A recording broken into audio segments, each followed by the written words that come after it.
चक्षुरुन्मिलितं येन तस्मै श्रीगुरवे नमः। श्रीचैतन्यमनोभीष्टं स्थापितं येन भूतले स्वयं रूपः कदा मह्यं ददाति स्वपदान्तिकम्।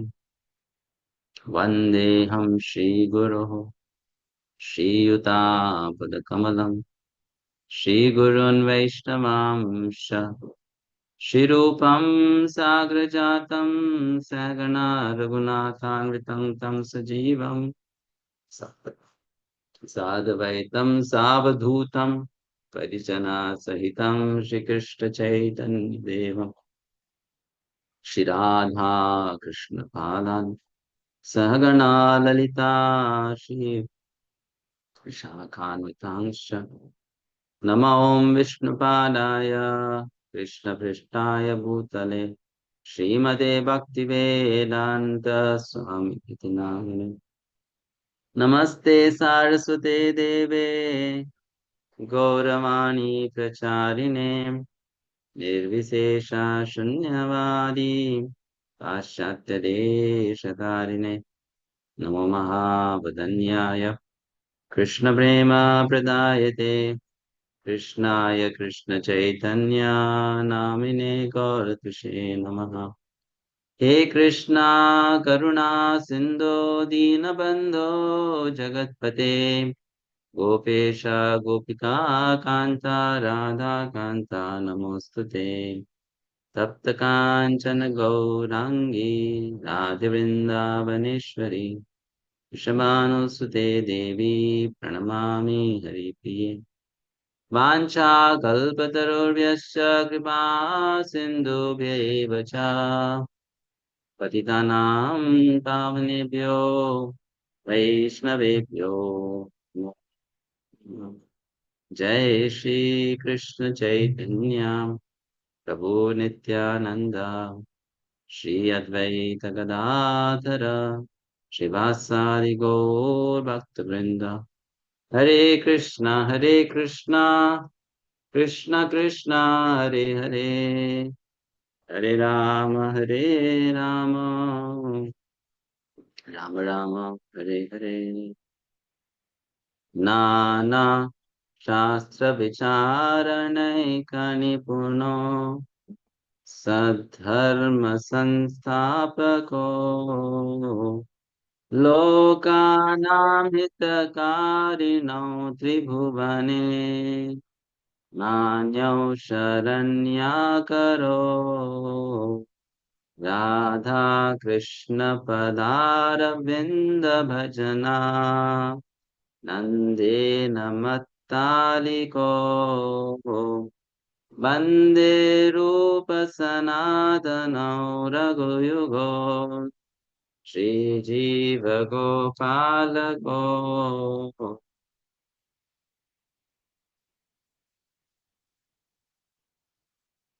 जीवगोपालको।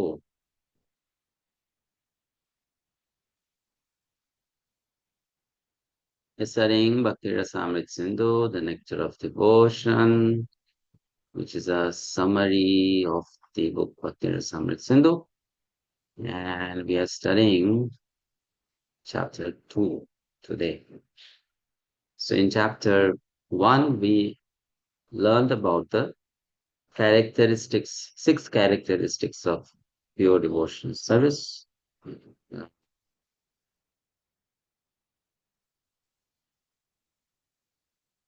which is which are the qualities that are seen if someone is a sadhana bhakta or a bhava bhakta or a prema bhakta. So we learned about that. Now from chapter 2, Srila Rupa Goswami starts talking in detail about sadhana bhakti, the practice of devotional service or the practice of pure devotional service. When we hear about the definition of pure devotional service, it appears to the mind that it is now impossible or I'm not qualified for it. So then it is explained by Rupa Goswami that you are not qualified for pure devotional service, but you are qualified for the practice of pure devotions. There's a difference. You are not qualified for pure devotional service, but you are qualified for the practice of pure devotions. Hmm? So there is a perfect pure devotee and there is a practicing pure devotee. So we are not qualified for perfect pure devotee, but we can say that we can become qualified for practicing pure devotee. Hmm? Fine, right? That's how it can be understood.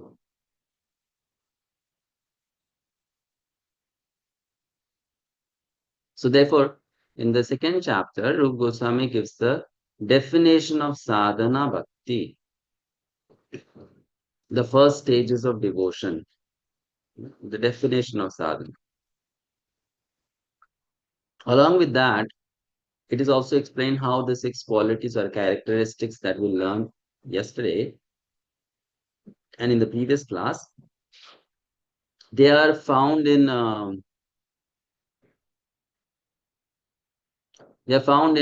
sorry, different levels of bhakti, right? So first two qualities are in sadhana bhakti, the next two are in bhava bhakti, the next two are in prema bhakti. So basically, this is something which is repeated here or explained again. We'll just quickly look at it, and just by looking at the slide, you will understand the subject matter. First stages of devotion. So this is clear, right?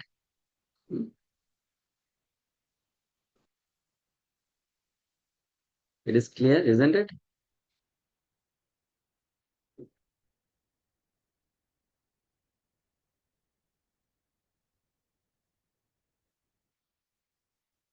The first two qualities are only in sadhana bhakti and experienced fully when one has reached the stage of nishtha.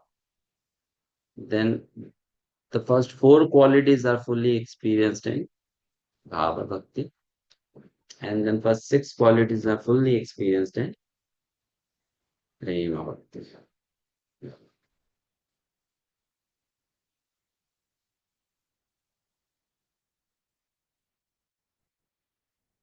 We are starting the second wave today, right? Chapter 2 is the second wave. From chapters 2 to chapter 16 is the second wave. The first wave we have covered. Now it's the second wave. Let's just read this. First stages of pure devotional service. The three categories of devotional service which Srila Rupa Goswami describes in Bhakti Rasamrita Sindhu are listed as devotional service in practice, devotional service in ecstasy, and devotional service in pure love of God. Hmm? You can underline or you can note down along with it.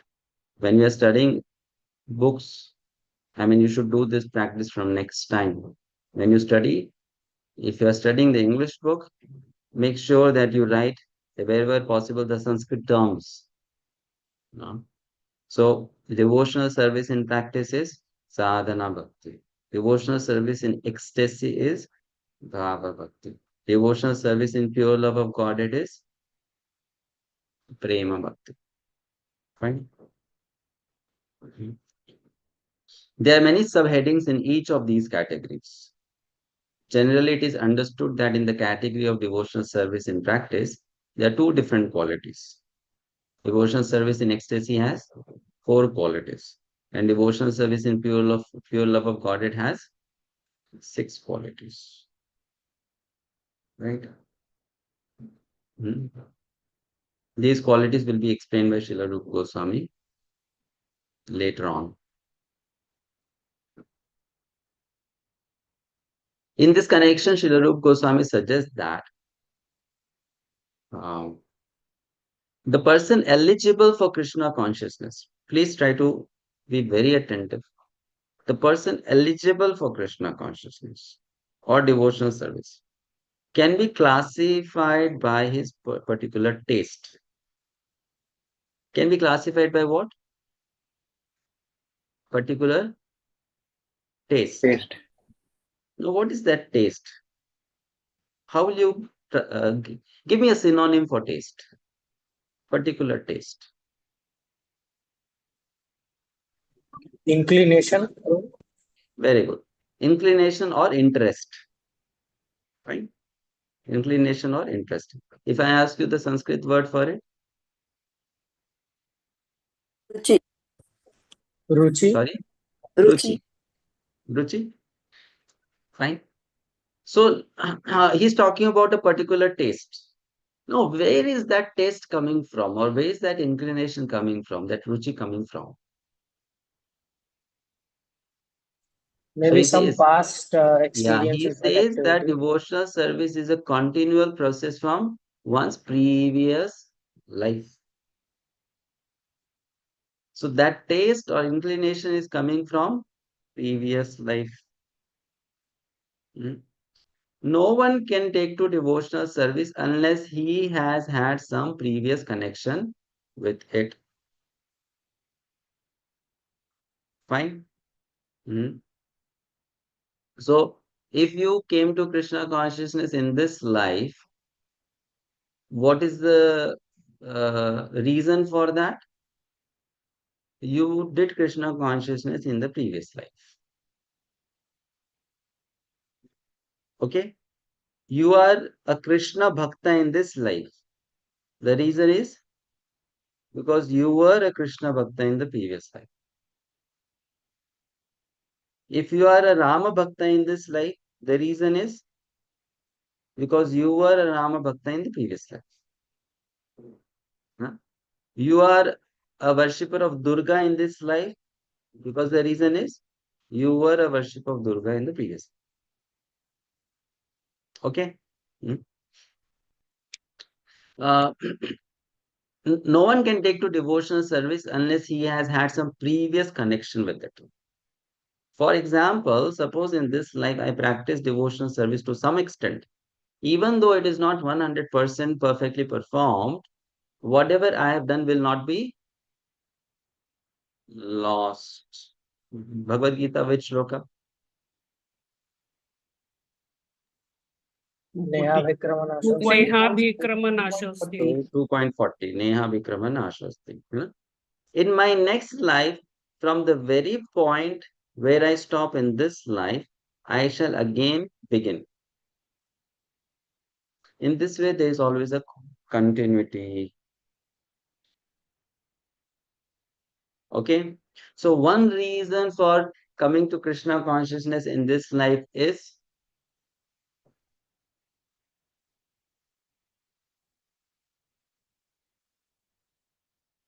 one reason for coming to Krishna consciousness in this life is, Our previous bhakti? yeah, very good. Previous bhakti. But then let's say you or me had no previous bhakti. No bhakti at all. Hmm? So then is it possible for me to come to Krishna consciousness in this life? Yes, Yes, association. Prabhu. Yeah, As- that is also possible, right? That is also possible. Hmm? On what basis? Association with devotees. Okay, association. But what will that association create? Causeless mercy. No. What will that association create that will make you come to Krishna consciousness? Attraction for Krishna. Attraction. Yeah. Akarshan. Attraction. So now my question. If you are attracted to practicing pure devotional service in this life, one reason will be maybe you did pure devotional service in the previous life, right? But let's say you did not do pure devotional service in previous life. Your account is zero. Can you start pure devotional service in this life? Yes. Yes, Prabhu. Yes, Prabhu. By अहेतुकी कृपा वैष्णव. By attraction towards it. Even by Ajఞāt Sukriti, is it possible? By attraction towards it. Hmm? By developing attraction. So when you say by ahetuki or kripa of Vaishnava, what will that ahetuki kripa do? Will develop that attraction in our heart. When you by Vaishnava Sangha, what will that Vaishnava Sangha do? Will develop that attraction in our heart.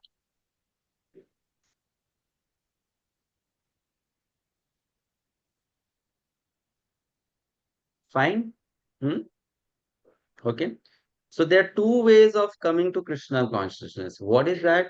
First, you did devotional service in the previous life, therefore you may get attracted to it, or in this life also you may get attracted to it because of the causeless mercy of Krishna or his bhakta. But the point is there has to be attraction.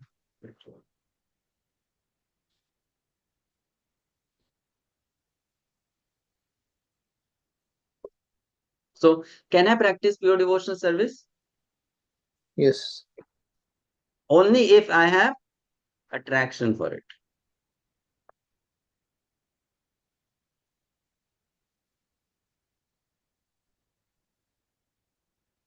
You are understanding?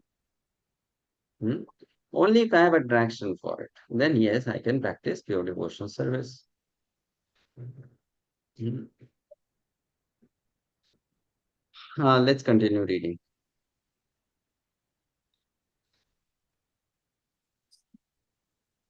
In this way, there is always a continuity. But even if there is no continuity, if only by chance a person takes interest in a pure devotee's instruction, he can be accepted and can advance in devotional service. Srila Prabhupada was in a walk once. I have told this before, anecdote. So then a devotee told Srila Prabhupada, I can't imagine what good thing I did in my past life, what great fortune I had that I came across you and I'm practicing Krishna consciousness. So what did Prabhupada say? You had no fortune. I created your fortune. You had no fortune. I created that fortune. That means that person's bank balance was zero or maybe negative. Mhm. But Prabhupada created that fortune for that person. Mhm.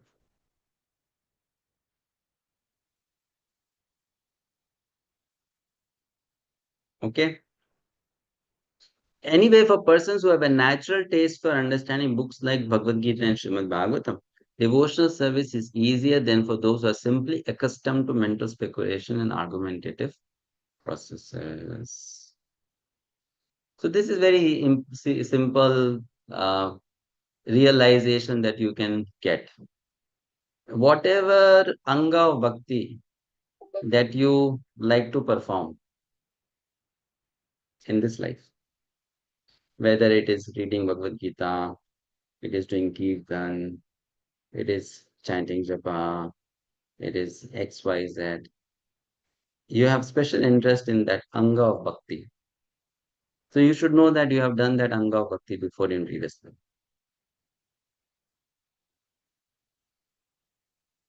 Hmm. So you have natural interest for it. Okay. Hmm. That is coming from previous life sanskars. That's how some devotee will naturally like to do one anga of bhakti more than the other anga of bhakti. Sometimes it's seen like that. So it's coming from previous life. This is called one's taste, one's inclination. Hmm. Similarly, if you were a Vaidhi sadhana bhakta in the previous life, in this life also you'll get attracted towards Vaidhi sadhana bhakti. If you are a Raga Nuga sadhana bhakta in previous life, in this life you'll get attracted to Raga Nuga sadhana bhakti. Hmm. Fine.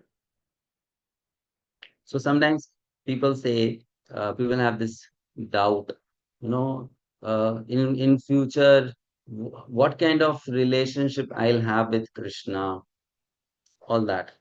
So it all depends on what bhava or sentiments you have in your personality by origin. And that is there inside you at present also. That was there inside you in the previous life also. And that will also be inside you in the coming years or in the next life. So based on that bhava which is inside the heart, one develops the sthai bhava towards Krishna. Hmm. And then that later on turns into a rasa with Krishna. Fine. Okay. Hmm. Um, let's read the next paragraph. Anjali Mataji. Hare Krishna Prabhuji, Dandvat Pranam. To support this statement, there are many authoritative assertions by the learned scholars of bygone ages. According to their general opinion, a person may become governed by certain convictions derived by his own argument and decisions. Then another person who may be a greater logician will nullify these conclusions and establish another thesis. In this way, the path of argument will never be safe or conclusive. Srimad Bhagavatam recommends, therefore, that one follow in the footsteps of the authorities. Here is a general description of devotional service given by Sri Rupa Goswami in his Bhakti Rasamrita Sindhu. Previously, it has been stated that devotional service can be divided into three categories, namely devotional service in practice, devotional service in ecstasy, and devotional service in pure love of God. Now, Thank you. Sri Rupa Goswami proposes to describe devotional service in practice. Okay. So, are we all qualified for pure devotional service? No. For Yes. practicing. Practicing, yes. For practicing pure devotional service? Yes. Yes. Yes. Yes. Only if we have Attraction. Attraction. So if you have attraction today, you can begin today. You know, if you have attraction for it, you can begin it. Right? So that's the nature of bhakti. What is that nature? It doesn't require previous qualification. Bhakti is very merciful. Reason of why bhakti is merciful. How is it merciful? Because bhakti doesn't require previous qualification. If you have no qualification, today you get attracted towards bhakti, bhakti will accept you.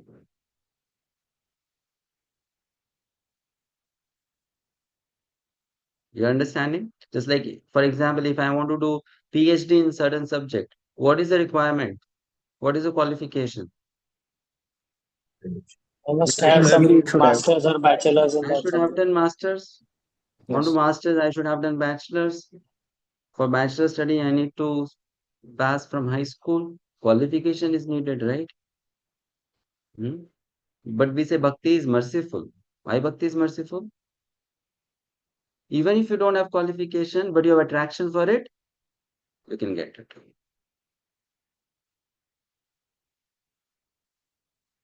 So how many of you have attraction for pure devotional service?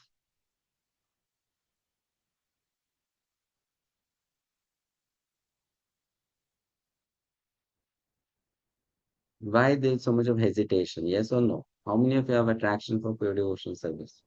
All of us. We have attraction. Huh? All of We us. have attraction. Or you're thinking, Yes. maybe I should try, not try, maybe next life. After 5 years, not now, it's too difficult. I have a lot of material desires now. After 5 years, when my material desires will get over, then I start practicing pure devotional service. So you have attraction for it? Yes. Yes, Yes, So if you Prabhu. don't because have attraction ultimately for it, we all aspire to become pure devotees. Like one day we aspire to become. so if you don't have attraction for it, then we should pray that let me get attracted towards it. If you have attraction for it, very nice. Then you should thank Krishna, that Krishna, thank you that I'm attracted to your pure devotion service. If you don't have attraction for it, we are not getting attracted towards it, then you should curse yourself. I'm so fallen. I'm so useless. My heart is so dry and hard that I don't have attraction for it.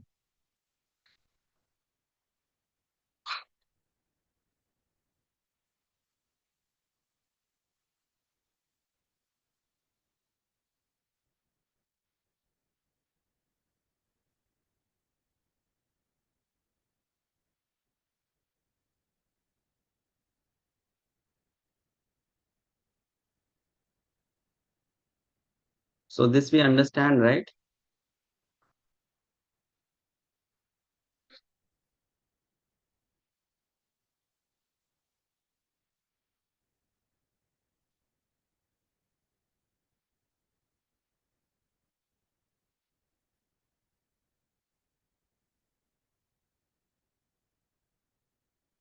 So if I execute bhakti, I'll develop more attraction for bhakti. If I get attracted towards bhakti, I'll execute bhakti better. So this is like a cycle. It goes on and on and on. You get attracted to a better and better and purer type of devotional service till you reach the stage of prema bhakti.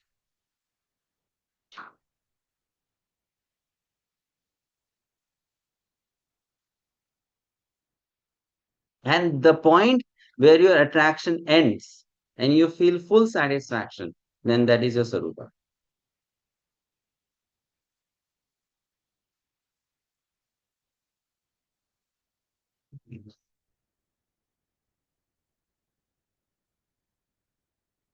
Like for example, Prabhuji, a devotee, just a repeat. devotee, a devotee is in Shantarasa originally. Originally means that's the nature of that devotee in Shantarasa with Krishna. So that devotee will come to the stage of Shantarasa, and then that devotee will feel complete satisfaction at that stage.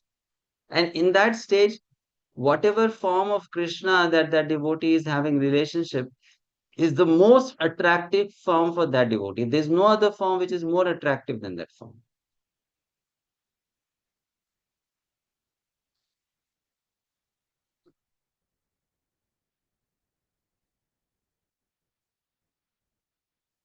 Like, for example, someone is a worshipper of Lord Narayana.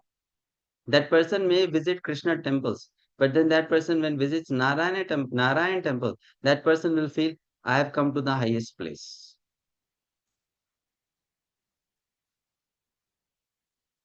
But if someone is Krishna Bhakta, when that person visits Lakshmi Narayan, he'll still feel, no, no, I have not come to the highest place. My heart hankers for something else. But then when he sees the beautiful form of Shri Radha Madhava or Radha Sham Sundara, and he says, oh, this is the highest place. I don't want anything else. My attraction stops here. It ends here.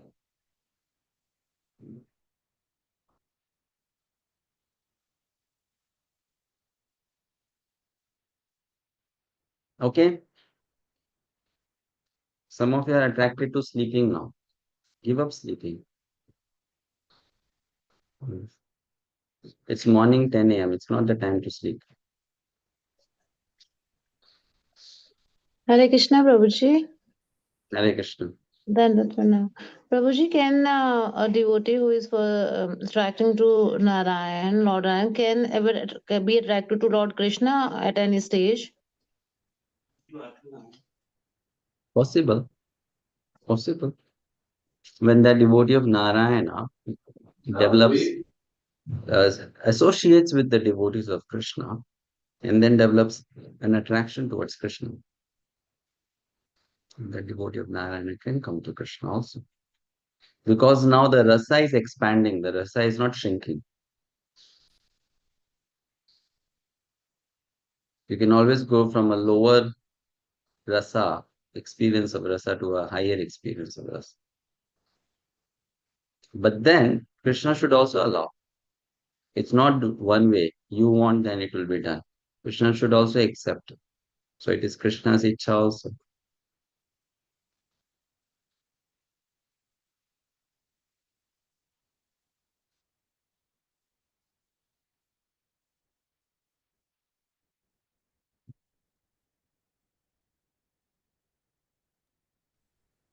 Okay. Okay. Thank you, Prabhuji. You see, this is done. Now we go to the definition of pure devotional service in practice. Sadhana bhakti definition. Hmm.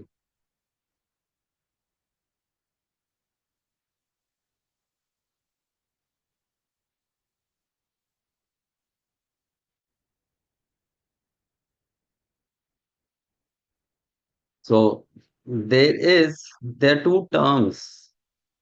What are those two terms? We'll look at this Sanskrit text. Definition of sadhana bhakti. Kriti sadhya bhavet sadhya bhava sa sadhana vidha nitya siddhyasya bhavasya prakatyam hiti sadhyata. This is taken from Chaitanya Charitamrita. Mhm. Kriti sadhya bhavet sadhya bhava sa sadhana vidha nitya siddhasya bhavasya prakatyam hiti sadhyata. So, what is sadhana? Sadhana is that produces sadhya. Two terms. Sadhana, sadhya. Practice, goal. Means, end. Sadhana is the practice or means. Sadhya is the goal or the end. Means, end. Sadhana, sadhya. Sadhya bhakti is devotional service in perfection. Sadhana bhakti is devotional service in practice. That sadhya bhakti is starting from the stage of bhava bhakti. Bhava bhakti is the first stage of sadhya bhakti. And the next stage of sadhya bhakti is prema bhakti. Then after prema, there is pranaya. After pranaya, there is sneha. After sneha, there is raga. After raga, mana. Then anuraga. And then mahabhava. These later stages are explained in the book Ujjwal Neelamani.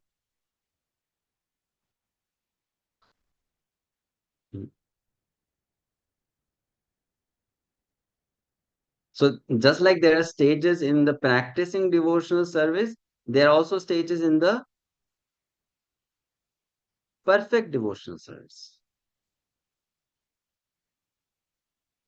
There are stages in the practicing devotional service, there are stages in the perfect devotional service.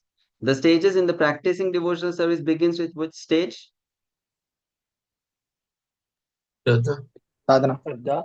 Shraddha. Shraddha. Shraddha. The stage in the perfect pure devotional service begins from which stage? Bhava. Bhava. Bhava. Bhava. Right? Is there much difference between bhava and prema? Yes. Very slight difference. What is that slight difference? Prema is like the sun and bhava is like a sunshine, a ray of that sun. A ray of that sun. So it's a ray of the sun. The sun is coming out. But before the sun comes out, the rays come out. Isn't it? So what is bhava? Bhava is the messenger. What is the messenger bringing the message to us? Prema is coming. Prabhuji, it was written Bhava and Prema difference. There might be some slight impurity in Bhava.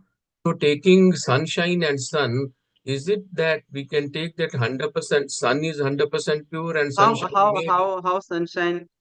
Again, Prabhu, you are.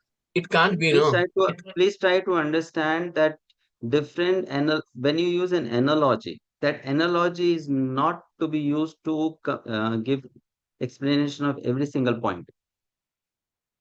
Analogy is used to express a particular point. You can't use that analogy for every single point. Okay. Right? So the analogy of the sun and the ray of the sun is to tell you what that bhava is in little quantity, prema is in complete quantity. Bhava is the beginning of it, prema is the completeness of it. That is a different analogy. Don't bring the point that in bhava there may be little impurity. Analogies are for only certain particular aspects, not for complete all aspects. Mhm. Fine. So now, mm, if there is even a trace of aparadha, sadhya bhakti cannot come in the heart of the jiva. Even if there is little offense, one cannot do sadhya bhakti. Means when one becomes free from all offenses and offensive mentalities, then one can do sadhya bhakti.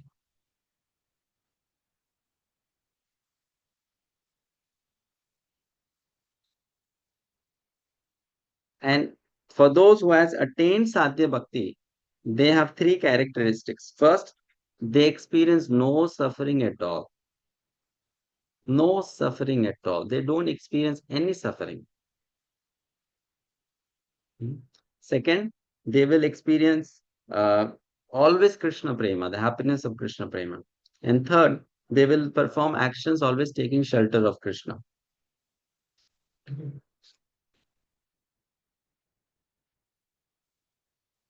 So these are very clear characteristics which can tell us that we are not at that level.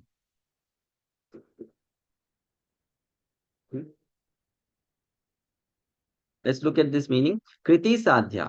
Kriti Sadhya means which is executed by the senses. Kriti Sadhya, executed by the senses. So bhakti should be executed by the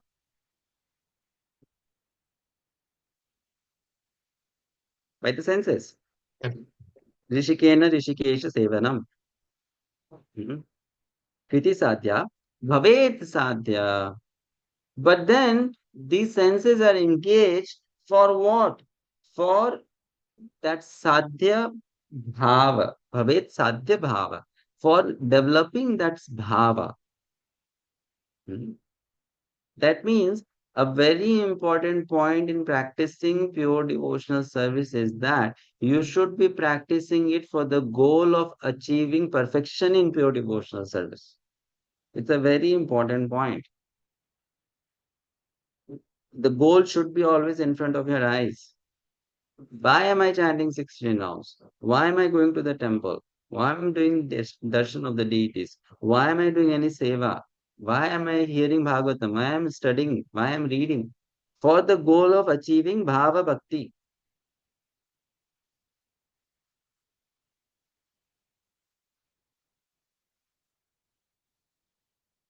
If the goal is missing, am I doing sadhana bhakti?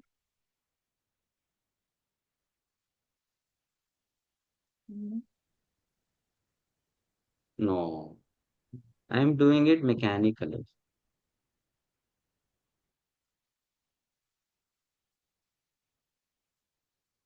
Maybe I am doing it as a ritual. Maybe I am doing it out of some jnana. But I'm not doing it in the right attitude or with the right intention.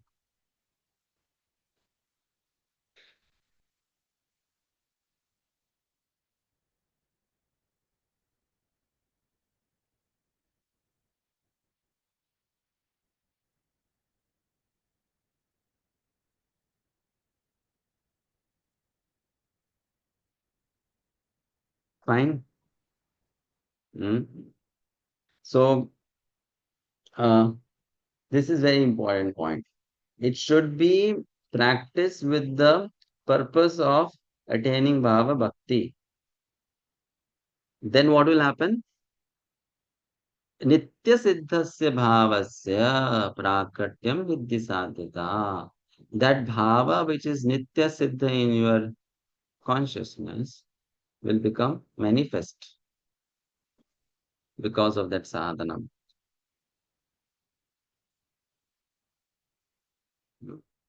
It will become manifest. It is there inside, it will become manifest.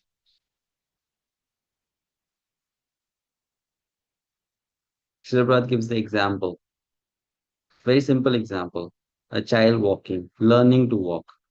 The child doesn't know how to walk, but the capacity to walk is there in the child. The tendency is there.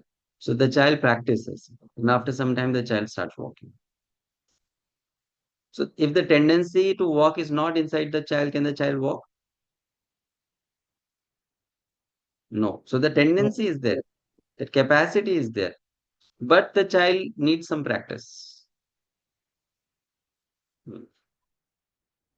So we have pure emotions for Krishna, but those emotions are still sleeping in our heart. By practice, those emotions will come out. Right? Hmm? So that is the understanding. Prabhupada gives two examples. One is of that of a child learning to walk. And then he says the other is that we are now sick or we are in an impure state.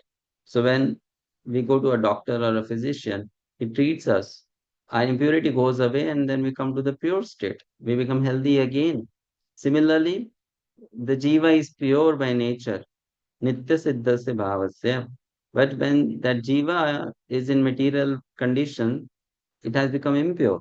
So if purification happens, the jiva will go back to its pure state. That's why Prabhupada said, come back to God. Go back to God, it means what? Nitya siddhasya bhavasya. Go back to God, it doesn't mean that you fell from God. So go back there. Some people think come back to God, it means I was a gopi in Krishna Leela, I fell from gopi, and then I became XYZ in this material world. Now I'll go back and become a gopi. That's not come back to Godhead. Come back to Godhead is Nitya Siddhasya Bhavasya. Go back to your that eternal pure state, which is your dormant state.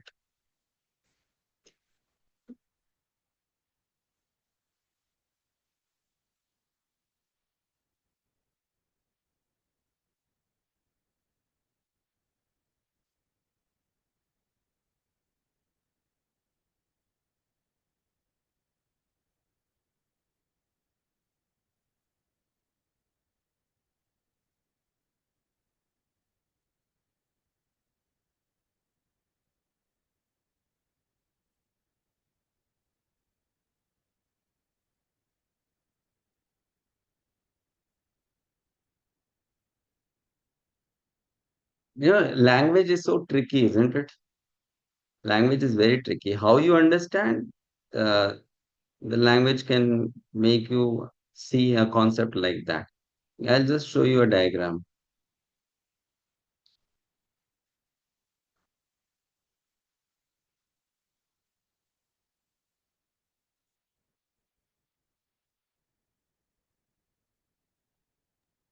Prabhu, can you tell one more time the stages of perfect pure devotional service, the pranaya, sneha, that remaining I didn't note Bhava, down. prema, pranaya, sneha, raga,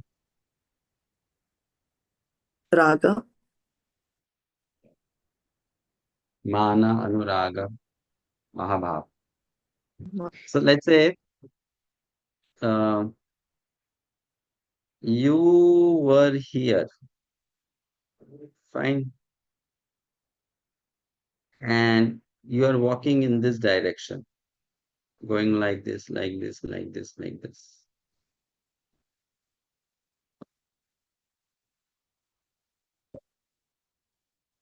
Fine. You are here and you are walking in this direction. And then someone comes and tells you, you are walking in the wrong direction. So what will that person tell you? Right direction. No, what will that person tell you? You say, what is the right direction? So what will that person tell you?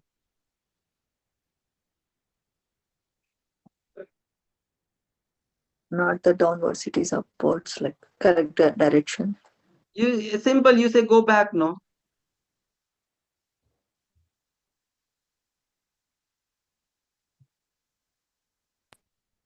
Right? That person will say, go back. So if let's say this is Godhead, this is Godhead. You started your journey from here. You are not here. You started your journey from here, and you are going in the wrong direction. So what will someone say? Go back. You'll say, go back where? So you say, go back to Godhead. That doesn't mean that you started your journey from Godhead. Now people think, no, go back to Godhead means I must have fallen from Godhead. That's why I have to go back to Godhead. But you started your journey from somewhere else in between, and you're going in the wrong direction. And then you are told, go back to Godhead. Godhead is here. Go back to Godhead.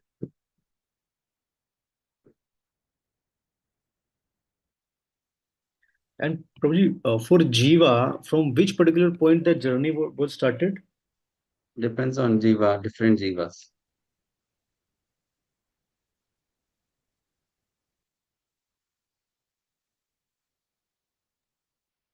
Prabhuji, because we are parts and parcels of Krishna, is that also the reason why they say go back to God? Yeah, we are part and parcels of Krishna. But we may be part and parcels of an amsha of Krishna also.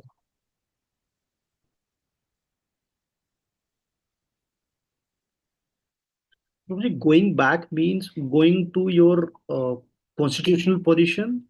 Yeah. So it's not more of a, because we are very much in a gross mentality, we always think geographically. But here it's not so much geographical, it's more of in the level of consciousness. Go back to your original consciousness, your pure consciousness, the dormant consciousness. And what is the dormant consciousness? Krishna consciousness.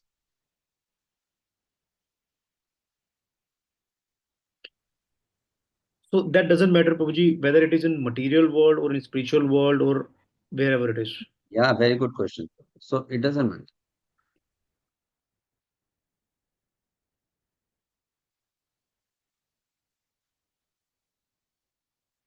Like I'll tell you in a point.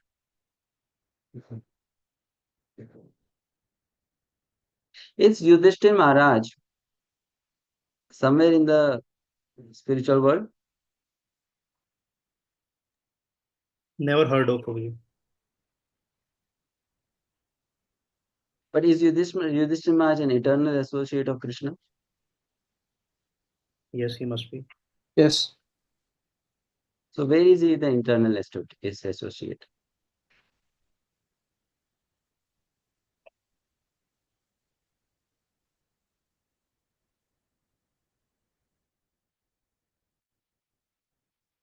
Is Draupadi an eternal associate of Lord? Yes, Prabhuji. Yes. But where? Is Arjuna an eternal associate of Lord? But where?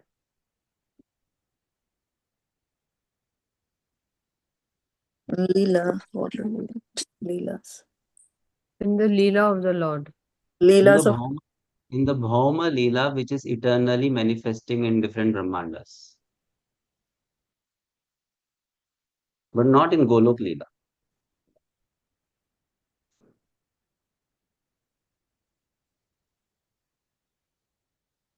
Hmm? In the Bhauma Leela means Krishna is having an eternal Bhauma Leela. It's an eternal Bhauma Leela. How it is eternal Bhauma Leela? Because it never stops. It happens in one universe. When it ends in one universe, it starts in another universe. It ends there, it starts in another universe. So it is eternal. Right? That Leela is also eternal.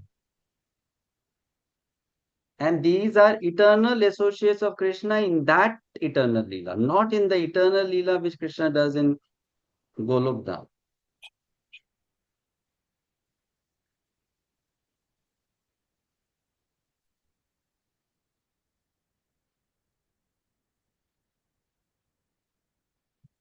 Is that only for the Brajvasis? That's why they're called Brajavasis. In Golok Dham, is the Sakhis and the Gopis and only those, right? No, in Golok Dham you have all 5 rasas. You have those 4 rasas in Golok Dham. It's not just Sakhis and Manjaris, there are Sakhas also.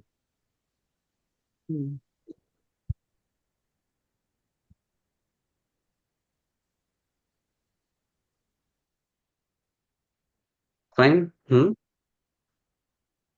So Nitya Leela, they are associates of Krishna and Nitya Leela, but that doesn't mean they are in the Golok Dham, they are in Braja, they are in Nitya Leela, eternal associate of Krishna.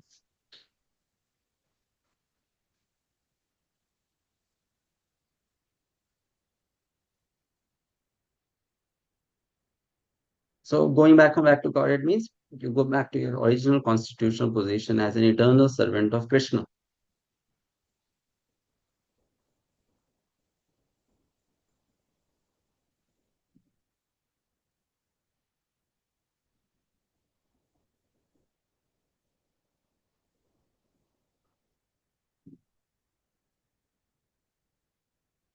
Yesterday when I was reading certain things, I was thinking, people are so dumb in this world when they say that bhakti is for less intelligent people.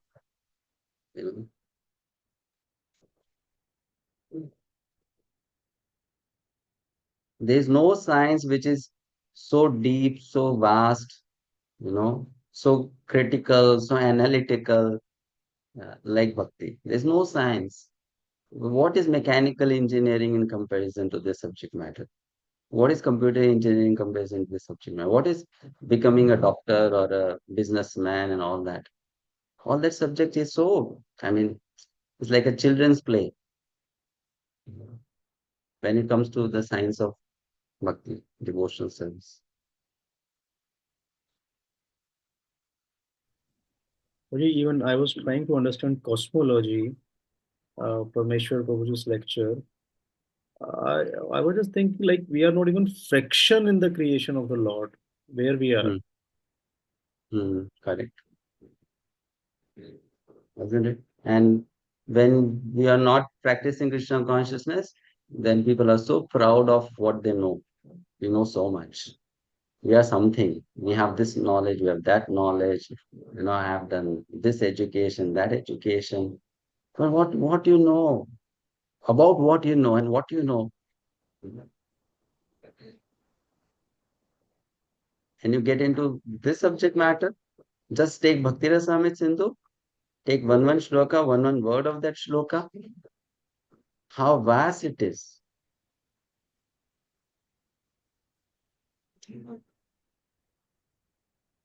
Very vast. So this subject itself should make us humble. इति साध्या भवेत् साध्य भावा ससाधना नित्य सिद्धस्य भावस्य प्राकट्यम इति साध्यता.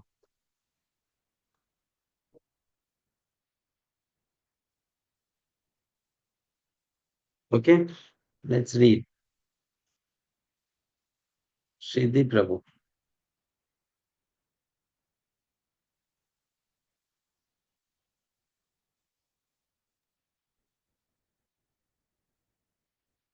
Practice means employ. Practice means employment of our senses in some particular type of work. Therefore, devotional service and practice means utilizing our different sensory organs in service to Krishna. Some of the senses are meant for acquiring knowledge, and some are meant for executing the conclusions of our thinking, feeling, and willing. So, practice means employing both the mind and the senses in practical devotional service. This practice is not for developing something artificial. For example, a child learns or practices to walk. This walking is not unnatural. The walking capacity is there originally in the child, and simply by little practice, he walks very nicely. Similarly, Devotional service to the Supreme Lord is the natural instinct of every living entity. Even uncivilized men like the aborigines offer their respectful obeisances to something wonderful exhibited by nature's law. And they appreciate that behind some wonderful exhibition or action, there is something supreme. So, this consciousness, though lying dormant in those who are materially contaminated, is found in every living entity. And when purified, this is called Krishna consciousness. There are certain prescribed methods for employing our senses and mind in such a way that our dormant consciousness for loving Krishna will be invoked, as much as the child, with a little practice, can begin to walk. One who has no basic walking capacity cannot walk by practice. Similarly, Krishna consciousness cannot be aroused simply by practice. Actually, there is no such practice. When we wish to develop our innate capacity for devotional service, there are certain processes which, by our accepting and executing them, will cause that dormant capacity to be invoked. Such practice is called sadhana bhakti. Every living entity under the spell of Thank you, Prabhu. Just a second. So Prabhupada is giving that example of a child learning to walk. He says it's not that walking is unnatural, walking is natural for the child. It is hidden in the child. When the child practices, it comes out. Hmm? So similarly, it's not that we have to acquire bhava from something outside us. That is inside us. Bhava is inside us. Do we have bhava at this moment also? At this present moment, do we have bhava?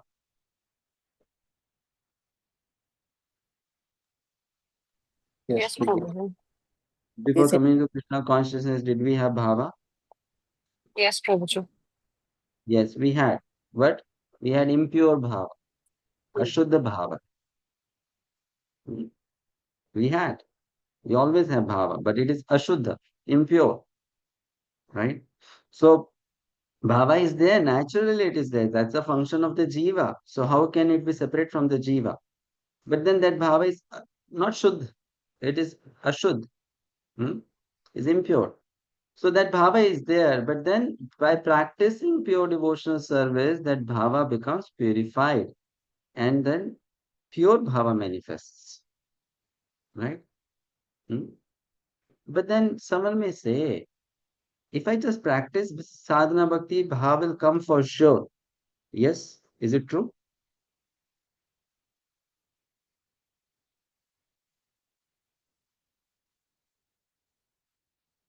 Not If I necessary. just if I just keep on chanting, chanting, chanting, bhava will come.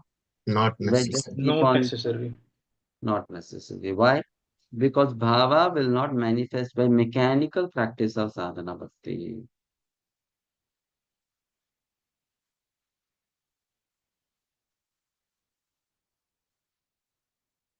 So if you're chanting a japa mechanically, we are hearing Srimad Bhagavatam mechanically, we are reading Gita mechanically, we are serving the deity mechanically, we are honoring prasadam mechanically, we are associating with devotees mechanically. It is only a ritual for us, it's only a custom for us, it's only a tradition for us, it's only a social obligation for us. It's only an institutional purpose for us, an objective for us.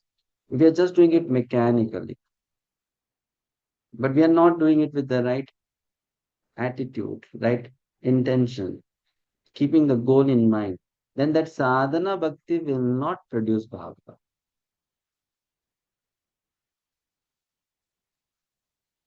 So Prabhuji, that will produce only liberation. That sadhana bhakti will give different fruits. Fruits can be material enjoyment, fruits can be liberation.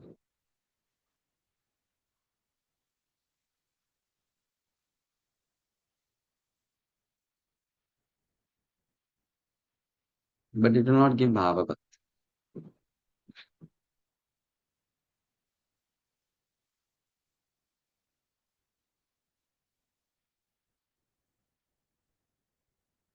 Prabhuji, it will not give bhav bhakti, but will it not be giving, I would say, as a support system to get a bhav bhakti? No. No.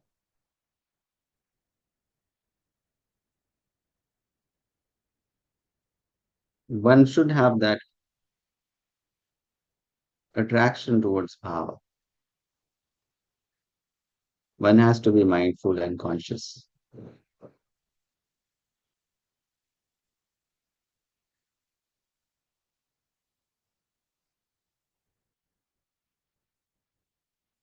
I'll give you an example. You are looking for a gold ring which has got somewhere, lost in the debris. You know debris? Understand what debris is? Yes, Prabhu. Debris means what? The Runes. construction Runes. Yeah, there's so much of waste, construction waste, and all, construction waste. right? So you lost your golden ring in the debris and you are looking for it. But after looking for 4 hours, you forget that you're looking for the golden ring and you're still looking for something. Will you get the golden ring? No. Someone comes and asks you, what are you doing, Prabhuji? I'm looking for something. And you're looking for that day, you look for the next day also, you look for 10 days in the future also. And then someone comes, Prabhuji, did you get what you're looking for? You said no. Then that person asks, Prabhuji, what are you looking for? I don't know, but I'm looking for something. Will you get it?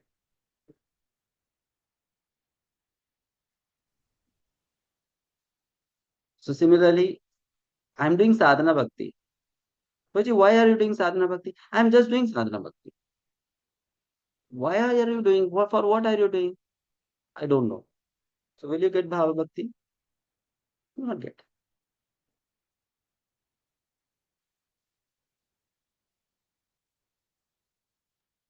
Hare Krishna Prabhuji, Sada Pranam. But many times maybe you don't want to disclose like a golden ring only which you give. You don't want to disclose, but you should know, na? If you don't itself know, then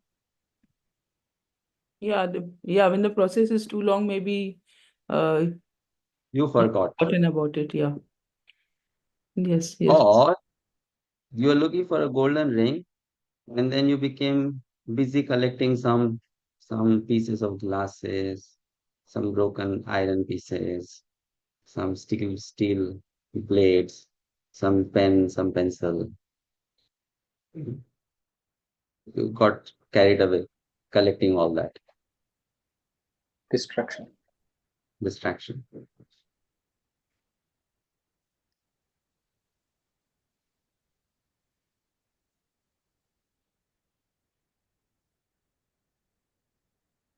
That means Maya Devi might distract you anytime, even if you're trying to Mhm. do pure That's why devotion. it said, sadhya, the goal should be in your mind. Why am I doing this sadhana bhakti?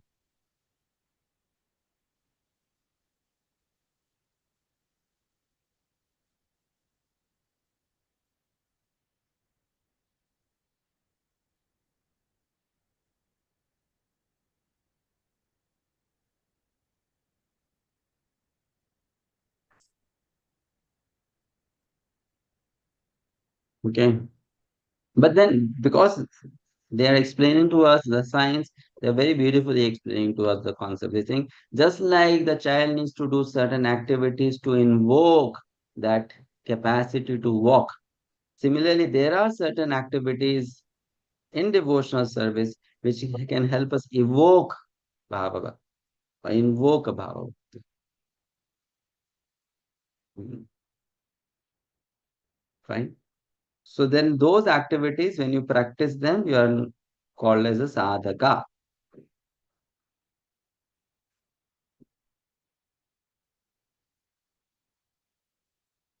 When you practice those practice activities, you are called a sadhaka. I am a sadhaka. Am I a devotee? No, I am a sadhaka. Practicing devotee. Practicing. Mhm. I am a sadhaka. I'm practicing.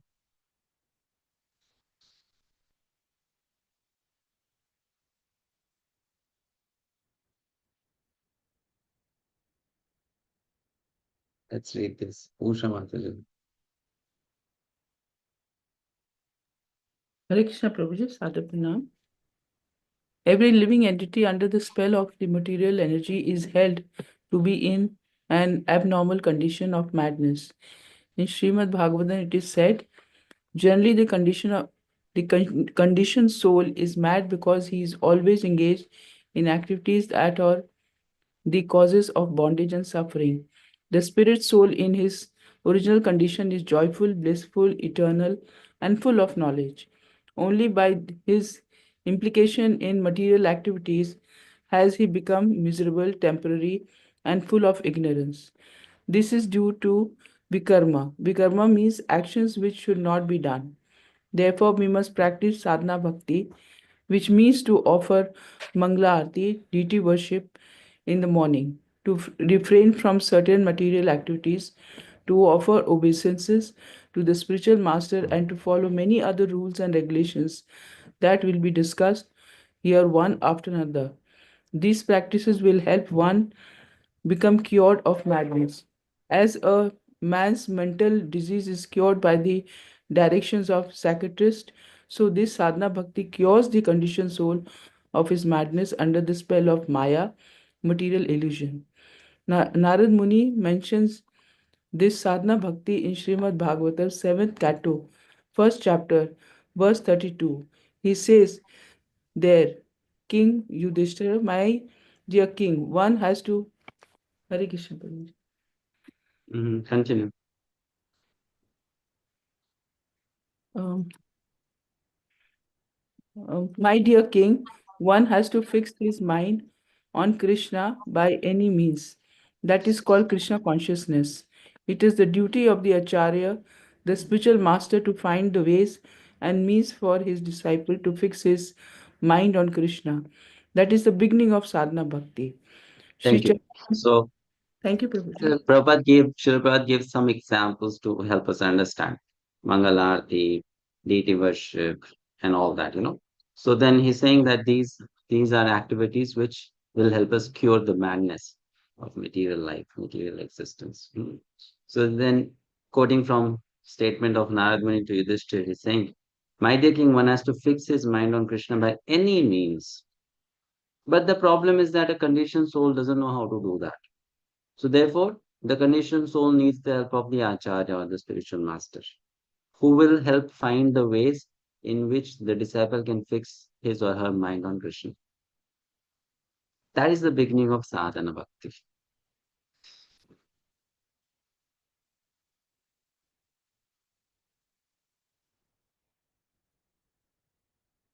So, beginning of sadhana bhakti means you have actually, honestly speaking, you cannot do sadhana bhakti without taking training in sadhana. You have to take training in sadhana bhakti. Taking training in sadhana bhakti means you have to learn how to execute sadhana bhakti. Going to iskcon temples, joining iskcon temples, becoming a member in iskcon society, basically means to learn how to execute sadhana. That's what we are coming in iskcon, to learn how to do sadhana. That's the program. That's what iskcon is giving to the world or teaching the people of this world how to do sadhana. You're learning that. Now, how do we learn that? There's a program that has been devised by Srila Prabhupada. You do this, you do this, you do this, you do this. In this way, you keep your mind on Krishna. Keep your mind fixed on Krishna. So that's how you're learning that process. How to fix the mind on Krishna.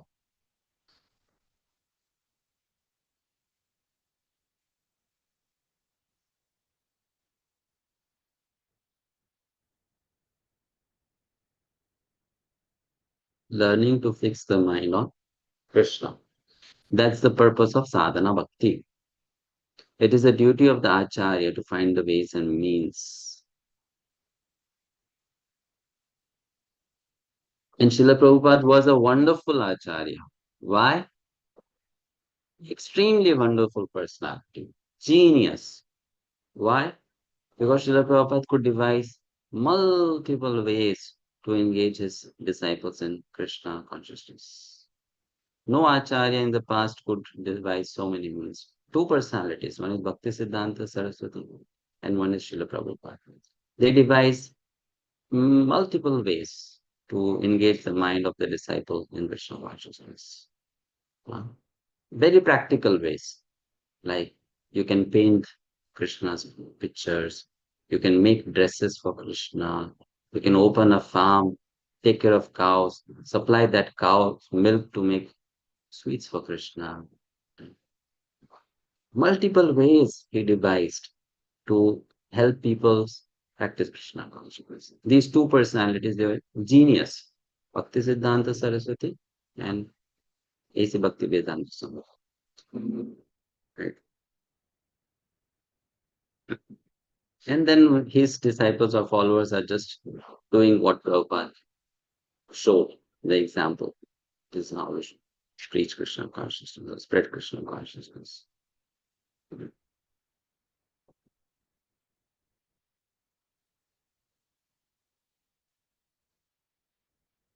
So the purpose is that, to fix the mind on Krishna. Next paragraph. Aparajita Madhyamurti.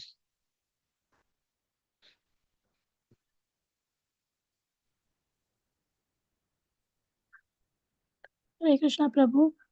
I can't see the screen.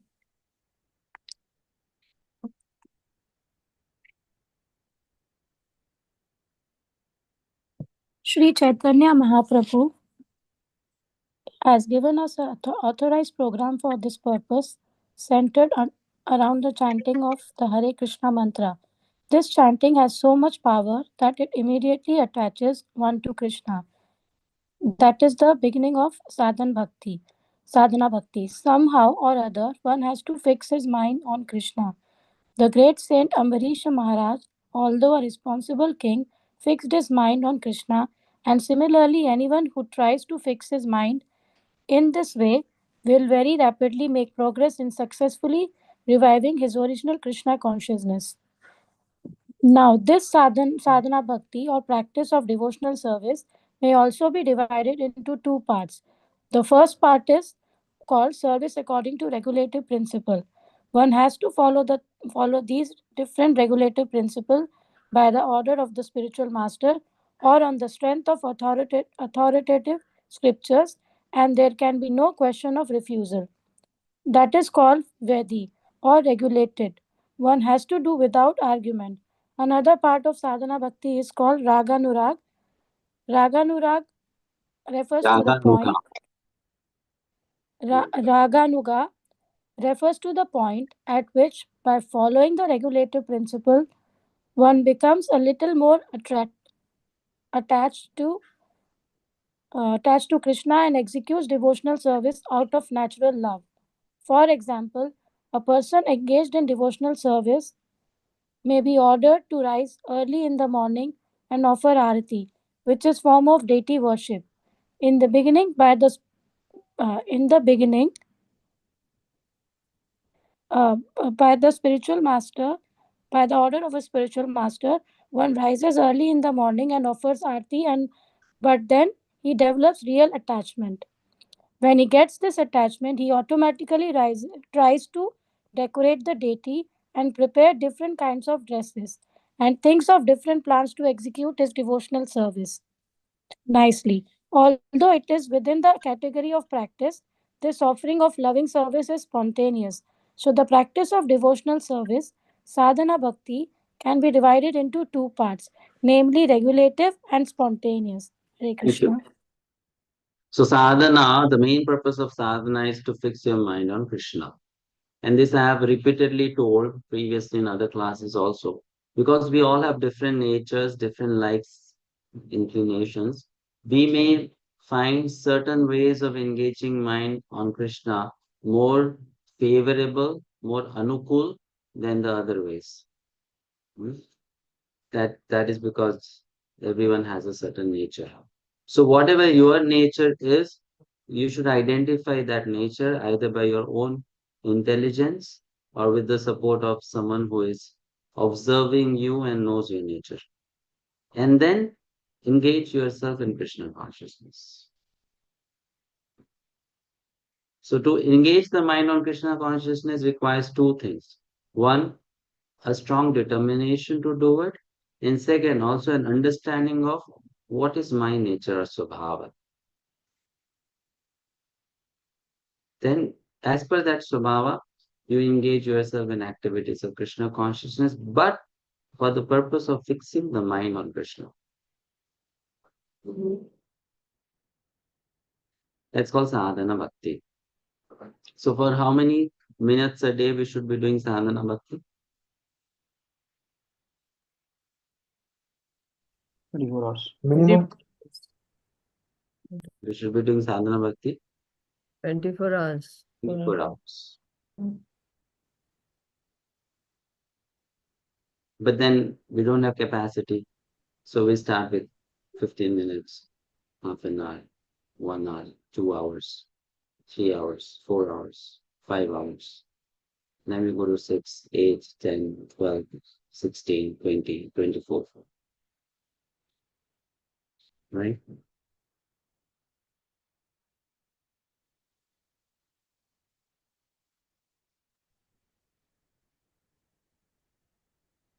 Prabhuji.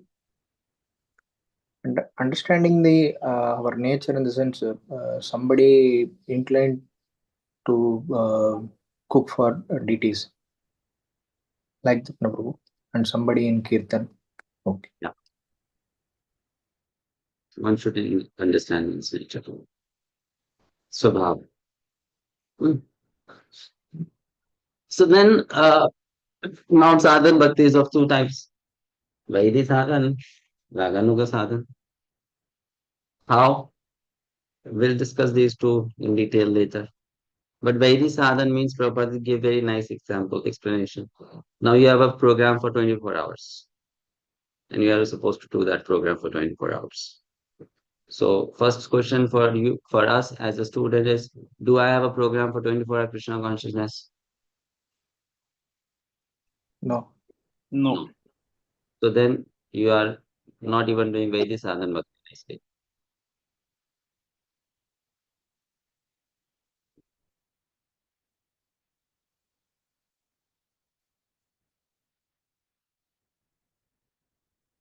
So what to do? Take a diary, a notepad, sit down and make your 24-hour schedule.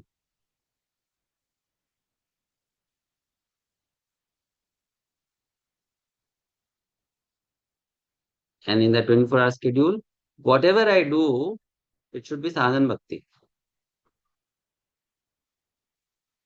Now, how will I do it? That's where your knowledge of Bhakti-sastri will come into help.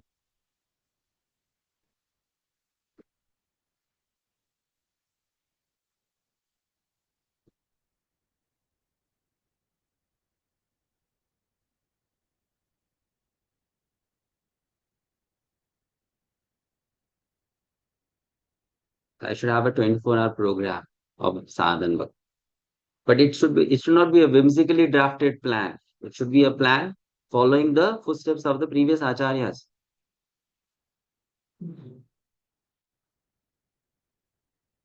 Right? Sato vrittihi, from Updeshamrit, Sato vrittihi, following the footsteps of the previous.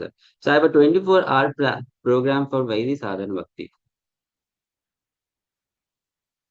After you have a 24-hour program for Vaidhi sadhan bhakti, and you execute that program very nicely for 10, 12, 15 years,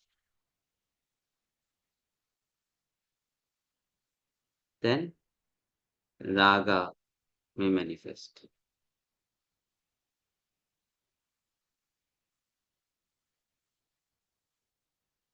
Then spontaneity may come.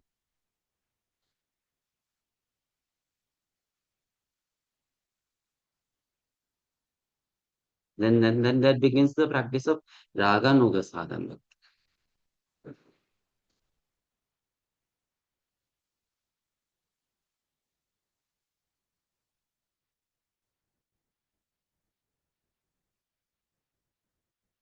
Understanding? Like for example, now Prabhupada gave a very beautiful example. When you are a Vaidhi sadhana bhakta, you just get up in the morning and your whole consciousness is what? Oh, you are feeling drowsy, you are in so much of tamaguna, your mind is fighting with you, you're battling to get up in the morning, somehow they manage to get up, and then you gather yourself to go and stand in front of the Lord. That's all. Mangalarti means pick yourself somewhere or other and go and stand in front of the Lord. That's Mangalarti. So when you are in Vaidhi Bhakti, that is the only thing that you can do. Somehow they carry yourself to temple. And after that, what? Stand in front of the Lord. That's all. If you are little, um, you know, energetic, then you'll dance, you'll sing nicely. Most of the time, you'll be sleeping in front of the deity. Right? So that's Vaidhi. But then when Rag will come, you'll jump out of the bed. Oh, I need to go for Mangal Aarti. Is Krishna dressed in black today or blue? I want to see Krishna. And while going for Krishna, on the way, if I happen to get some fruit or flower, I'll take for Krishna. What can I do for Krishna? So there'll be so much of intense longing. That, then that's called rag. Now you have developed rag. Greed has come. Right. Then that's called raganuga sadhana. So until and unless we develop that rag, we cannot enter into vraja.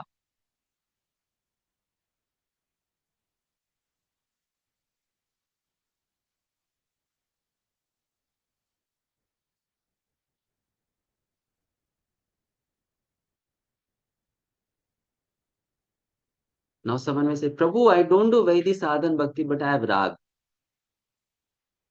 Is it possible? No. Then what is that? That is a material sentiment. It's not a rag. It's only a material sentiment.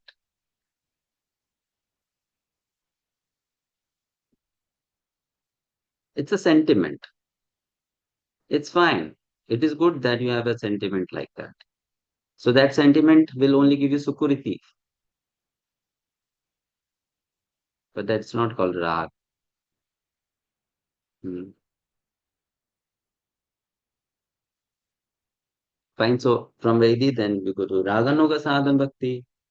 Some people may have rag, but that means that they have done Vaidhi Sadhan Bhakti in the previous life. Possible.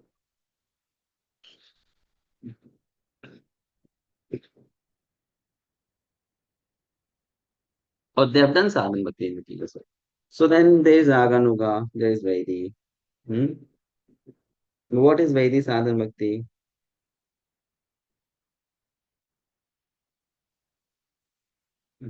Prabhupada explains, given in the purport.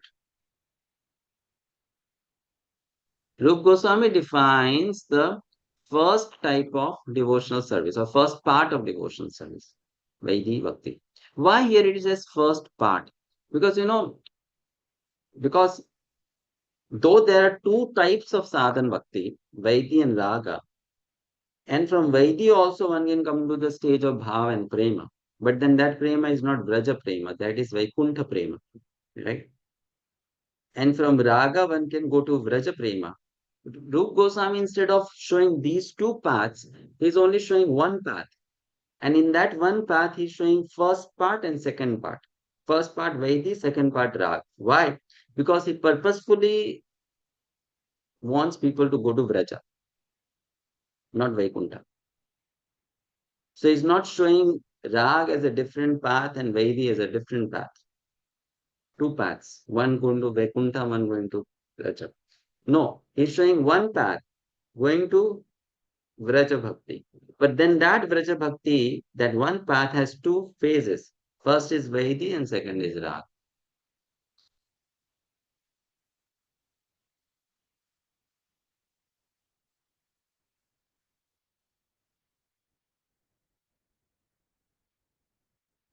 Okay? So Vaidhi is what? When there is no attachment or no spontaneous loving service to the Lord. And one is engaged in the service of the Lord simply out of obedience to this order of the spiritual master or in pursuance of the scripture, such obligatory service is called Vaidhi Bhakti. Only out of duty, sense of duty, I should do it.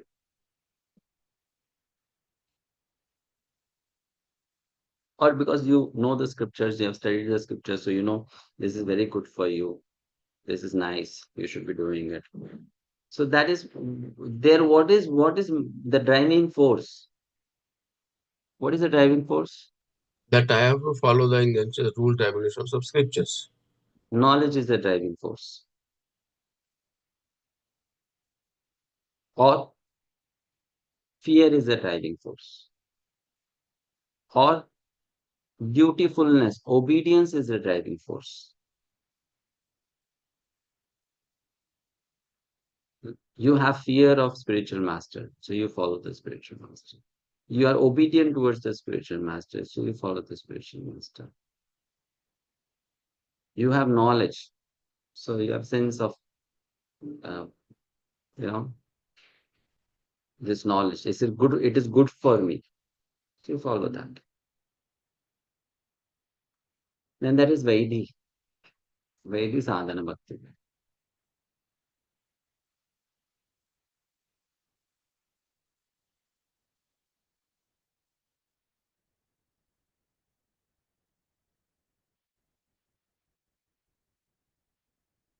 Fine? When importance is given to the vidhi more than the purpose, then it's called Vaidhi sadhana. So, am I qualified for Raga Nuga or am I qualified for Vaidhi sadhana? How will you know?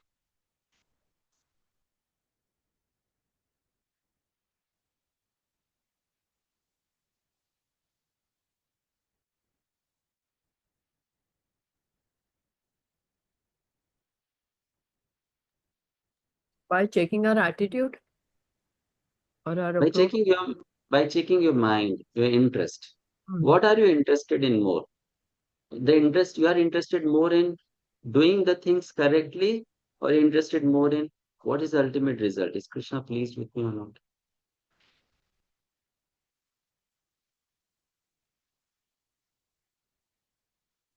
Or do I want to please Krishna or not? If the purpose is, the strong purpose is, I want to please Krishna, Krishna's pleasure is my highest priority, then you are a suitable candidate for Raga Nuga Sadhana. Prabhuji, even Guru's pleasure is the ultimate this thing, even that is Raganuga. See, the point is, in the practice of Krishna consciousness that we do in Gaudiya Sampradaya, there is little amount of raga in Vedic, but you can't call it completely raga. So this factor, I'm doing it for pleasure of my spiritual master. I'm doing it for the pleasure of my temple deities. I'm doing it for the pleasure of Vaishnavas. So this is an element of rag. It's not complete rag. An element of it is there. So it is basically Vaidhi, you mean Vaidhi with an element of rag. Raga Mishra Vaidhi Bhakti. That's also something?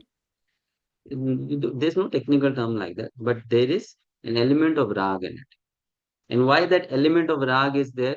Because the nature of the bhakti taught by Gaudiya Vaishnavas is that. Simple.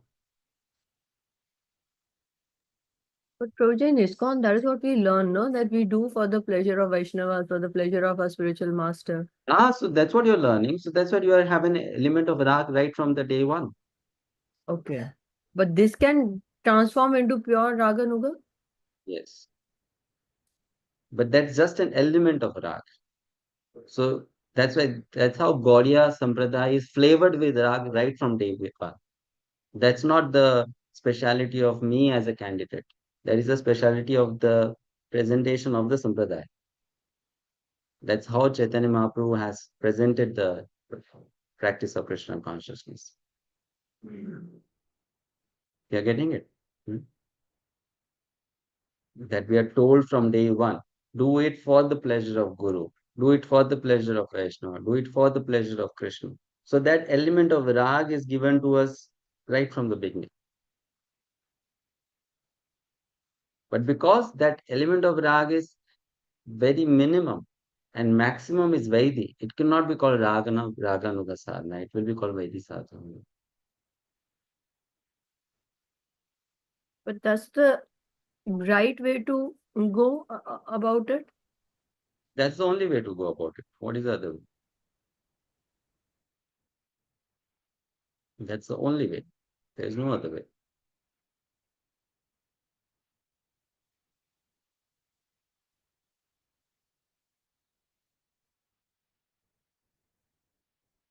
Okay. These principles of Vaidhi Bhakti are also described in Srimad Bhagavatam. What are they?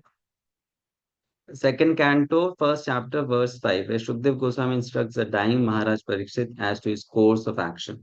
Maharaj Parikshit met Shukdev Goswami just a week before his death, and the king was perplexed as to what should be done before he wants to pass on. Many other sages also arrived there, but no one could give him the proper direction. Shukdev Goswami, however, gave this direction to him as follows. My dear king, if you want to be fearless in meeting your death next week, if you want to be, what? If you want to be Fearless. That is not devoted, Fearless. don't be sleepy, be attentive. Yes, Prabhu. Be attentive to this subject if you want to understand this subject nicely. I know Bhakti Rasamrita Sandhu is very advanced subject, but then be attentive. What is he saying? If you want to be fearless in meeting your death next week, if you want to be fearless, for actually everyone is afraid at the point of death, then you must immediately begin the process of hearing and chanting and remembering God. So this statement is a statement to inspire one to practice which kind of sadhan bhakti, Vaidhi or Raga? Raga. Vaidi. Not Vedic. Raga, it is Vaidhi. Vaidi. Why? Why? Because the goal is to Fearless. become fearless from death. Yeah.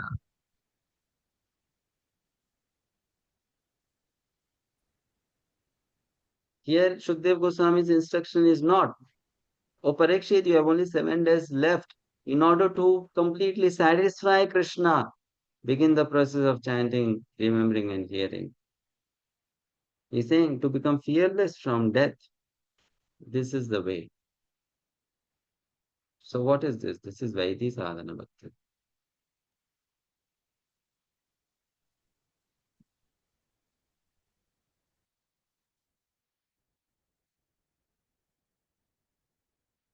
Therefore, please try to understand very nicely.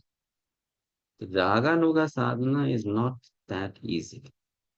Don't think that you just come to Raga Nuga Sadhana like that. When it comes to Raga Nuga Sadhana, after quite a long time. But you may have element of Raga Nuga Sadhana in your Vaidhi Sadhana. But pure Raga Nuga Sadhana, it takes time. One has to go through the stages of Anartha Nivritti, Nishtha, come to Nishtha, steadiness, right? So there are some people who will say, no, you can completely begin Raganuga from day one. It's not like that. You may have an element of Rag. That element, I want to do it for the pleasure of Guru, for the pleasure of Krishna. That element is there. A spark is there. But that's not complete for you. So Vaidhi is prominent. In the beginning, Vaidhi is prominent. And then from there, you go to Rag. When the Vaidhi has become condensed, now you're completely steady in the execution of activities of Krishna consciousness. You have developed complete distaste for material rasa.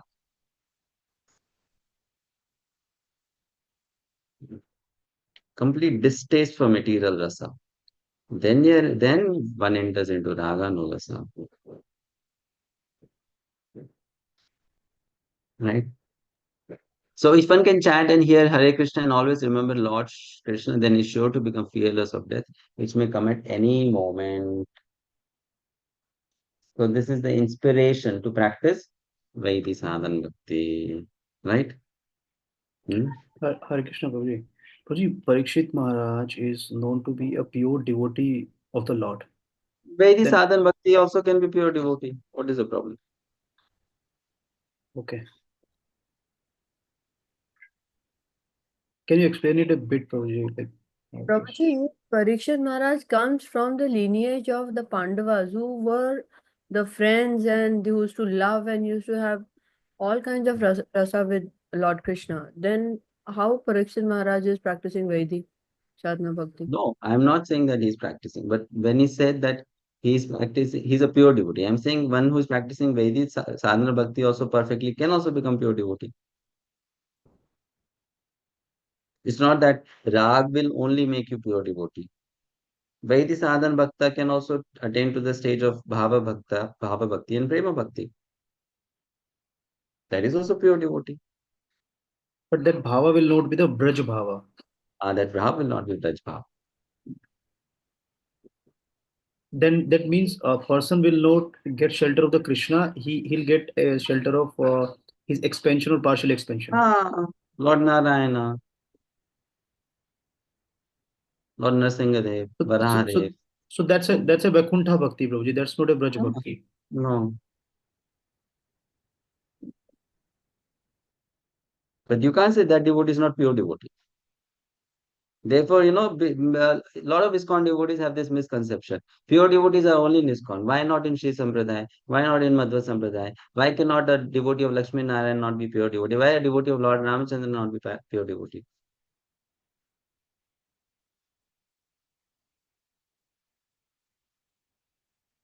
They are also pure devotees, but they are not Vraja Bhaktas. But they are pure. One can do Vaidhi Sadhan Bhakti also purely. But the intent, but the inclination is different. Now your question is, Parikshit Maharaj, how can we hear Vaidhi?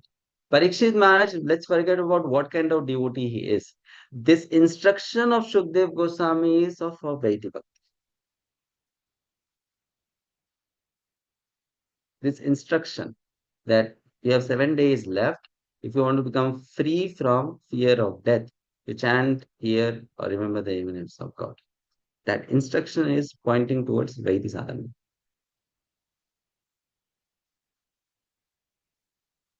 You're understanding now? Yes, Prabhuji. But Prabhuji, why was he given such an instruction coming from that lineage? For us. Acha, for us. Why was Parikshit Maharaj asking questions to Shukdev Goswami? For us, correct. Right? He's only medium. No, that's why let's not judge Parikshit Maharaj. He's only medium. He's only medium. You are understanding. Please try to understand the psychology. For example, let's say a person is going to die, and then suddenly that person hears. If you chant Krishna's name at the moment of your death, you don't get birth again. So let me chant Hare Krishna. You are not a candidate for Rag Bhakti.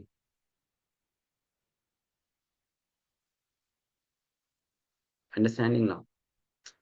Because your inclination to chant Krishna's name is not Krishna's pleasure or satisfaction. Inclination is, oh, I'm going to die. Let me chant Krishna now.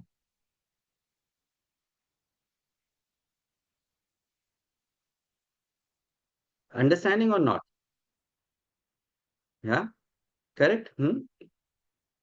So this is that tells the inclination of the person. So this is how we understand. These are examples given from Srimad Bhagavatam to understand what is Vaidhi mentality.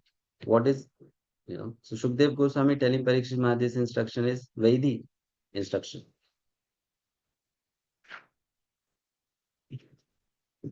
Okay. Next paragraph. Neha Mataji, in the statements. Hare Krishna Prabhuji. In the statements of Shukadev Goswami, it is said that the Supreme Personality of Godhead is Krishna.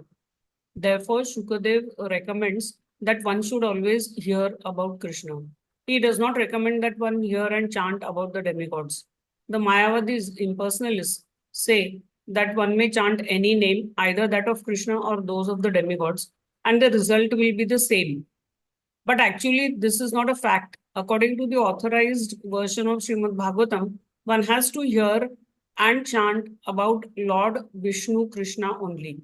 So Shukadev Goswami has recommended to Parikshit Maharaj that in order to be fearless of death, one has to hear and chant and remember the Supreme Personality of Godhead Krishna by all means.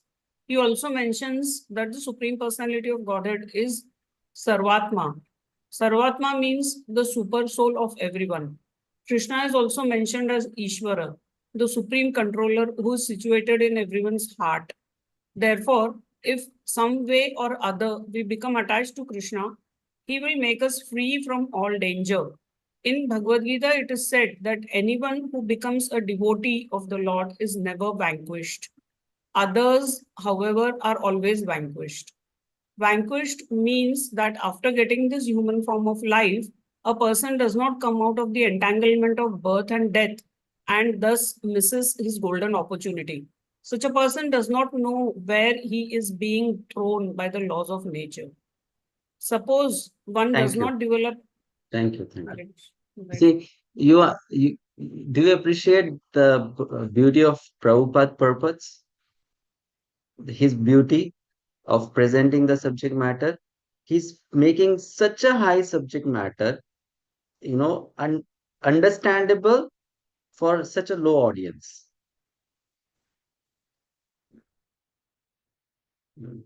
He's bringing the subject to such a low level. And though he's writing a summary of Bhakti Rasamrita Sindhu, which is for a student who has thoroughly understood many different scriptures, he's presenting that subject of Bhakti Rasamrita Sindhu in a very simplified form. Very simplified form. Telling people that why one should chant Krishna's name, not demigod's name. So beautifully is because he knows who is his audience. He knows who is his audience, what is the level of his audience. He's presenting the subject matter just for their level, giving them very basic understanding. He's not talking about the way we are trying to understand the difference between Vaidhi and Rag. He's not going into that direction. He's just giving very simple, basic understanding. You should do bhakti, you should chant Krishna's name, you should fear death. That's how his purpose are. Very simplified, very easy for a very beginner student. That person becomes inspired to take to Krishna consciousness. So Prabhupada is a genius. He's an acharya. Only an acharya can do things like that, write like that, or present the subject matter like that, based on the situation, based on the audience. Next paragraph. Shamala Hari Pradamataja. Hare Krishna Prabhu, Dhanavad Pranam Prabhu. Suppose one does not develop Krishna consciousness in this human form of life, he will be thrown into the cycle of birth and death, involving 8,400,000 species of life, and his spiritual identity will remain lost. One does not know whether he is going to be a plant or a beast or a bird or something like that, because there are so many species of life. The recommendation of Rupa Goswami for reviving our awareness is that somehow or other we should apply our minds to Krishna very seriously, thus also become fearless of death. After death, we do not know our destination, because we are completely under the control of the laws of nature. Only Krishna, the Supreme Personality of Godhead, is controller over the laws of nature. Therefore, if we take shelter of Krishna seriously, there will be no fear of being thrown back into the cycle of so many species of life. A sincere devotee will surely be transferred to the abode of Krishna, as affirmed in Bhagavad Gita. Thank Padma you. Thank you. Can I- So we'll stop here. Any questions?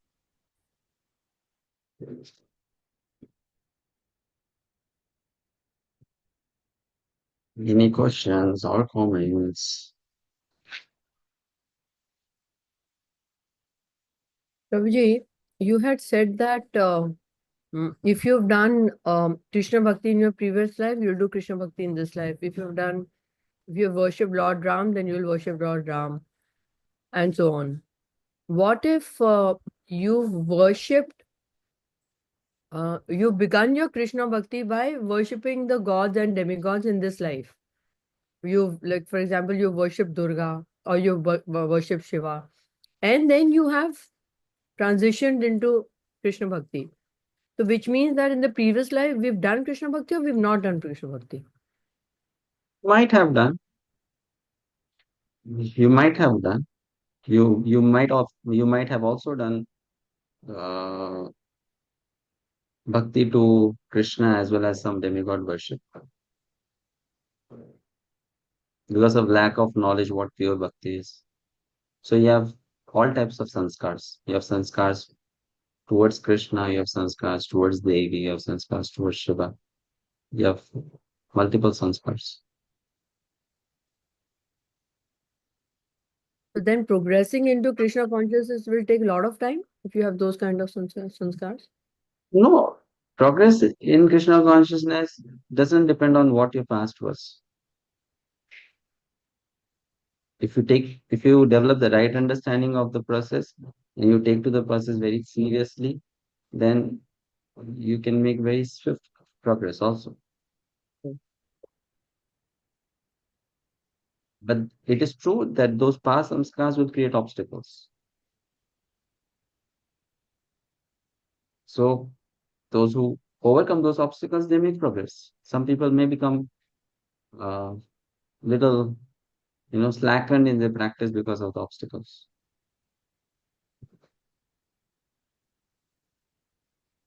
But getting the right knowledge will help to progress faster. You get the right knowledge. You don't get distracted. Like I know some people who come to Krishna consciousness when they come to know that Krishna is Supreme Personality of Godhead and they should not worship any demigods. Immediately their heart accepts this, approach. But there are some people, even after coming to Krishna consciousness, even after hearing so many lectures that demigods are only representatives of Krishna, they are not the Supreme Lord. Even though they have taken Diksha, still they have some inclination towards demigods.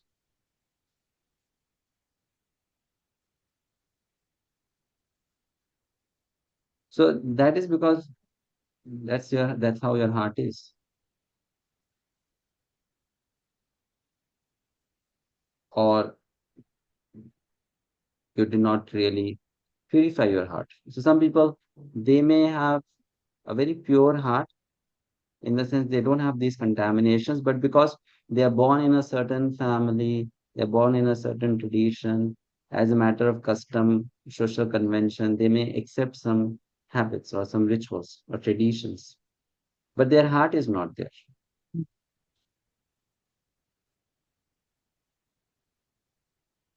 You know,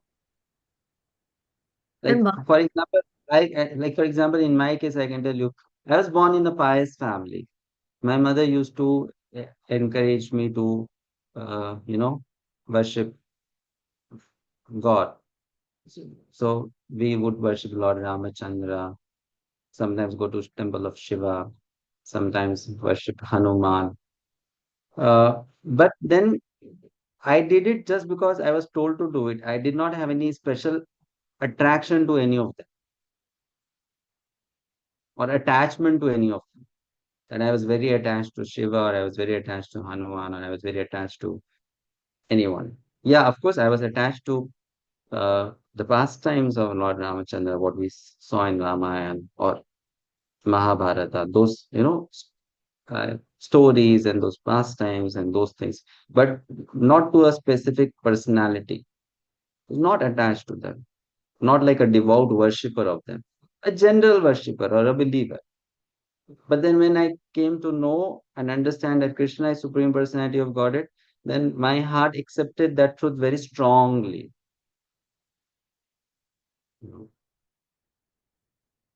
So some people can accept it very strongly.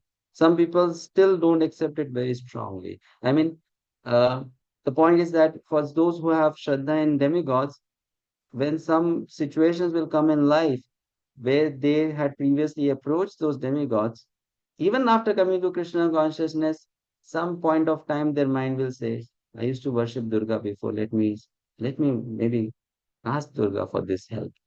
Let me go to Durga. Let me go to Shiva. Let me go to this duty. Let me go to that duty. Uh, Ganesha has helped me so much in my life. So let me go to Ganesha. Prabhuji, is that the reason why, despite people being iskcon devotees, they still, during Ganpati festival, they still have Ganpati, they bring Lord Ganpati at Uh, uh, Hmm. Yes, yes. Which, They just say, I mean, they may say so many things. We have been doing it for generations and generations, this and that. Okay, if you're just doing it out of social custom, we understand. But if that's what your heart is, or your heart is, or you feel certain kind of security. Every year I do Ganesh Puja, this year also I do. If I don't do, then Ganesha will do something wrong to me. Then you are not doing Ekantika Hari Bhakti.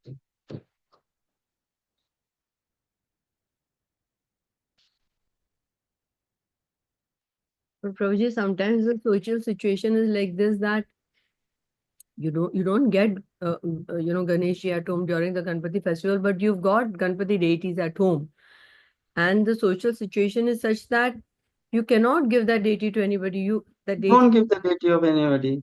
Offer Bhoga to Krishna, feed Ganesh Krishna Prasad. yeah, that's what we do. But we do have Ganpati at home, and Problem. What is the problem? Give Ganpati, give Durga, give Shiva, give Hanuman. You can give anyone. They are all Krishna's servants. So you offer Bhoga to Krishna and give Krishna Mahaprasad to them. No problem.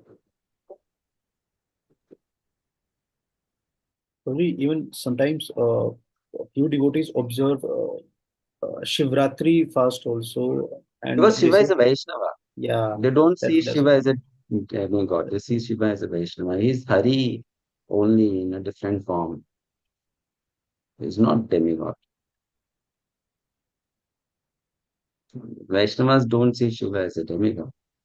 They are all independent of Krishna. Vaishnavas see Krishna, Shiva as another tattva coming from Krishna or Vishnu, transformed Vishnu, and who is at the same time a great Vaishnava. So there's no harm in we can worship Lord Shiva as a Vaishnava. There's no restriction. You can worship Lord Shiva, but with the proper understanding. there are a lot of Vaishnavas, there are Krishna Bhaktas. Those earlier used to worship Lord Shiva, but now they are full-fledgedly accepted Krishna as Supreme Personality of Given up. Godhead. Yeah. That's also not wrong. There's nothing wrong in it.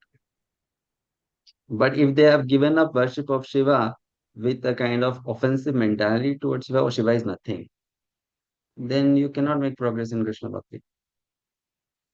Then you are doing second Nama Parad in your chanting of Hare Krishna.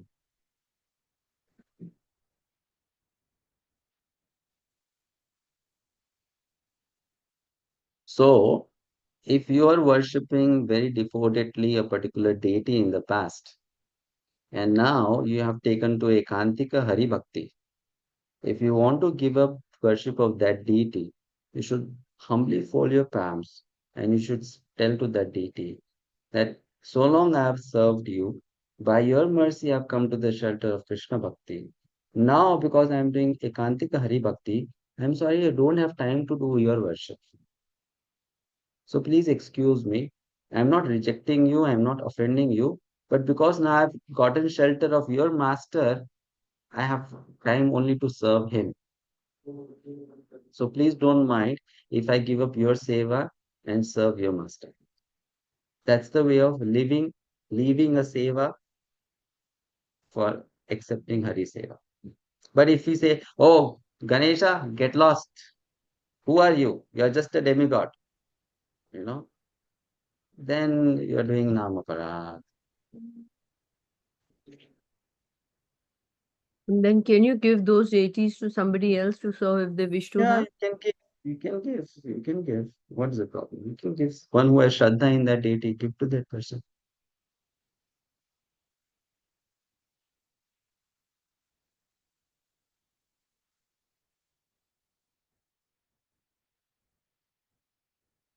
Okay?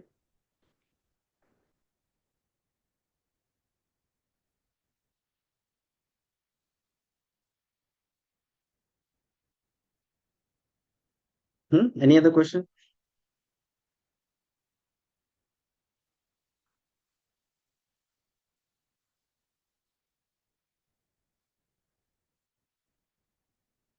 Why a Vaishnava does not keep many deities? Because the problem is, deity worship is not just showing little lamp, little flower, little dhoop. Deity worship means then you need to do proper worship now. Then if you do proper worship, it will take so much time. How will you worship? You understand? So it's not that against there is a problem, but the problem is it will consume so much time. So then how will you do that? That's why you want to be focused. Let me serve Krishna, and I serve Krishna is like the root of the plant or the tree, and all are the leaves and the branches. So all are getting satisfied. I don't have to do so much. I can't do so much. I can't manage to do so much. So that is a different approach. But this approach, that, oh, demigods, who are they?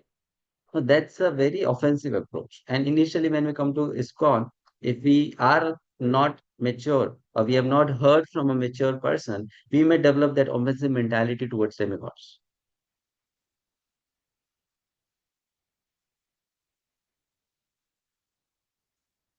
right? And this is something which sometimes becomes little, you know, difficult for some people to digest. Why iskcon people talk like that about demigods? Because they have Shraddha in demigods, and of course, the demigods are in a higher position than us.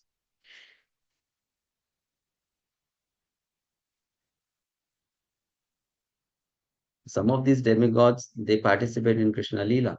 So how can we offend them?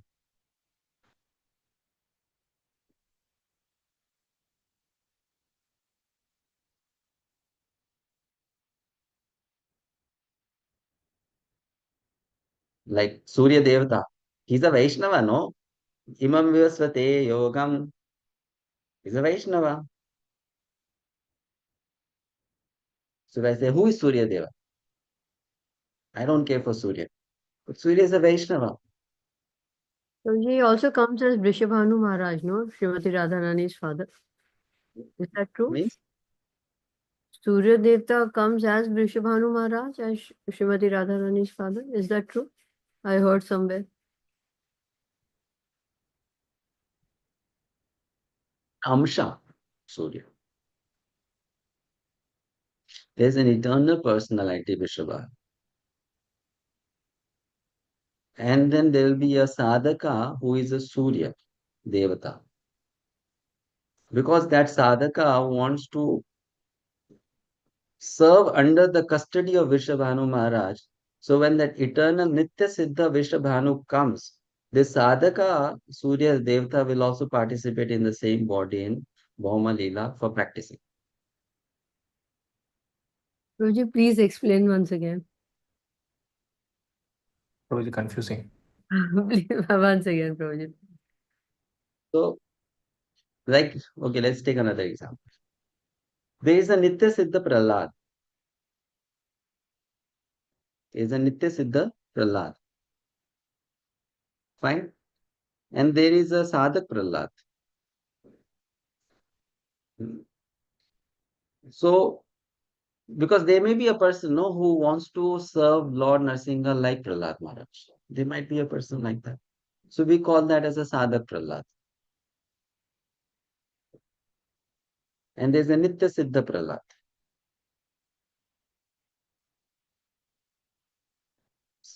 So when this Prahlad Narsinga pastime happened, So the Nitya Siddha Prahlad came. But in that body of Nitya Siddha Prahlad, that Sadhak Prahlad also entered.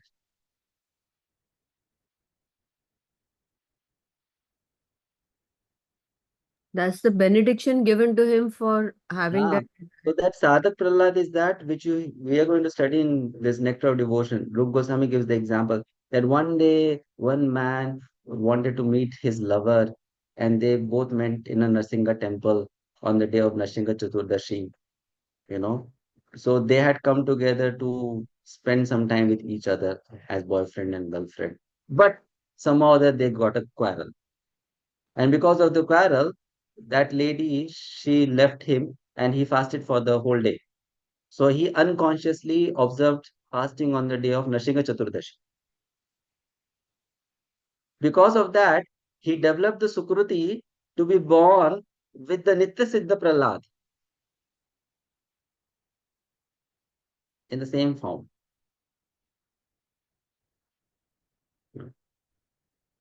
So this is little complicated subject matter, but that's how it happens.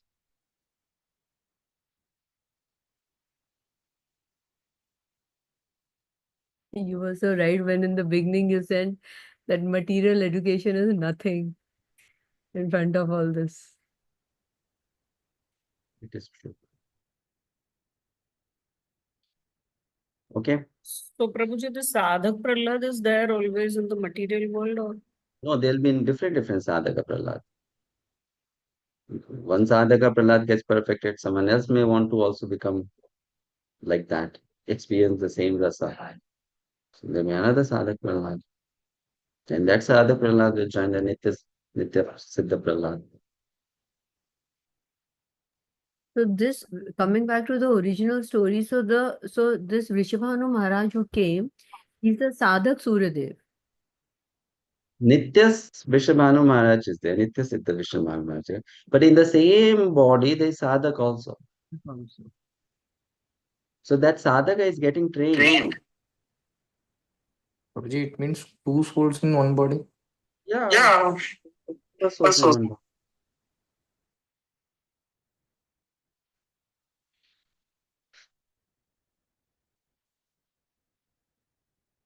Like for example, the story of who was Yashoda and Nanda in previous life? Drona and Dhara. So who is Drona and Dhara? They are someone who wanted to experience the rasa of Yashoda and Nanda. Some soul. They are not original Yashoda and Nanda. So when the Nitya Siddha Yashoda comes in Krishna Leela, Nitya Siddha Nanda comes. So this Drona and Dhara enter into the body.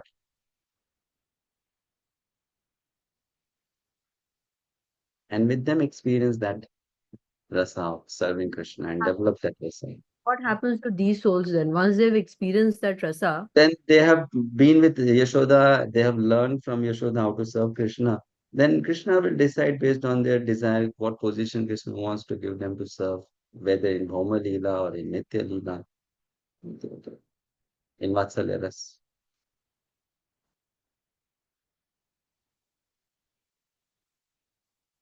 Prabhuji, this must be the similar with the Devaki and Vasudev too. Varshini and Deepika. No, because Devaki Vasudeva are not in Nitya Leela.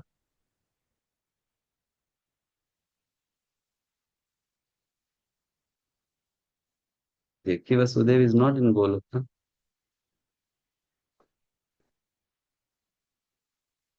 Well, let's stop here.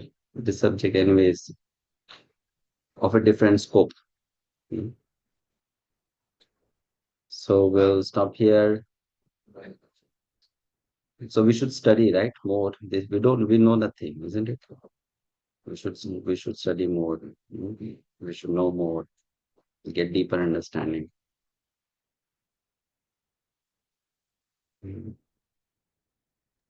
Thank you so much for understanding. Prabhu, can I ask Okay. one question? Yes, Mandaji. Prabhu, at the sadhaka's level, if one thing he has no fear of death, so is it also a material sentiment?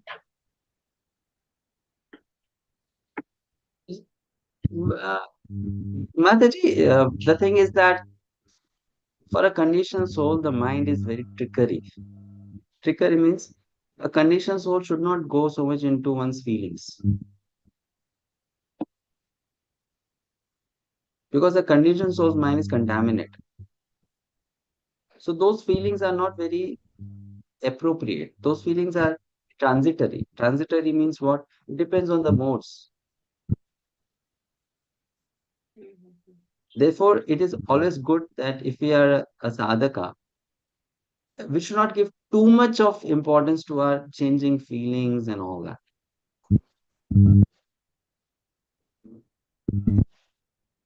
Because they will change. They are transitory. Someday you'll feel like this, someday you'll feel like that. It's a period of time period in your life. The time period will change, your karma will change, the gunas will change, then your feeling will change. You can't say this is my permanent feeling, my permanent nature. Therefore, such things should not be given so much interest. They come, they go, it's okay. You keep them aside.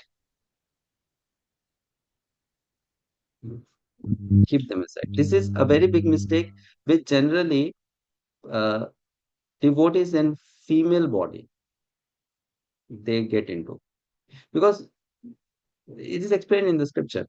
Female heart is very soft by nature, which means that heart has a tendency to absorb emotions more than a male person's heart. So those who are in a female body, of course, their situation of heart makes it very anukul to practice Krishna consciousness. But a big problem with that nature is also that they get affected by material emotions which they wrongly take as spiritual emotions.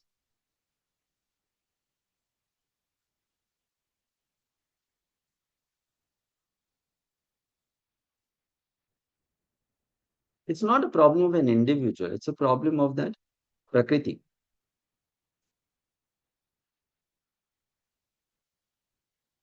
So how do we overcome this issue when we are in a female body in this life? That's why you have to understand the difference between material rasa and spiritual rasa. How do we understand that, Prabhu? Very simple. You're studying the scriptures, you should know what is material rasa, what is spiritual rasa, what is the nature of it. Material rasa is what? Which will keep on changing. Material rasa is something which is related to your ahankar. It will nourish your material ahankar. Mm. Yeah.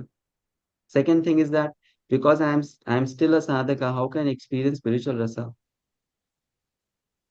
So, questioning your own emotions.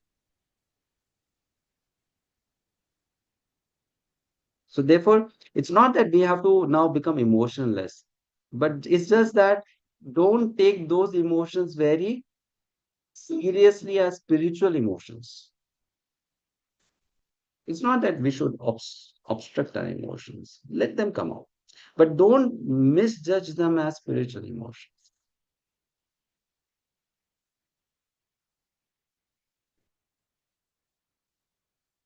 And even if it is spiritual, leave it like that.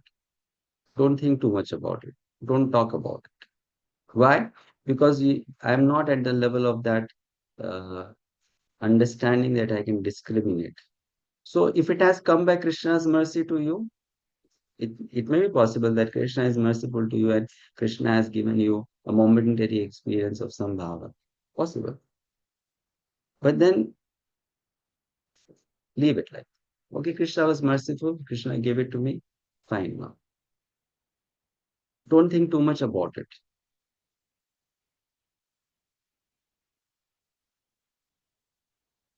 That's how we have to be.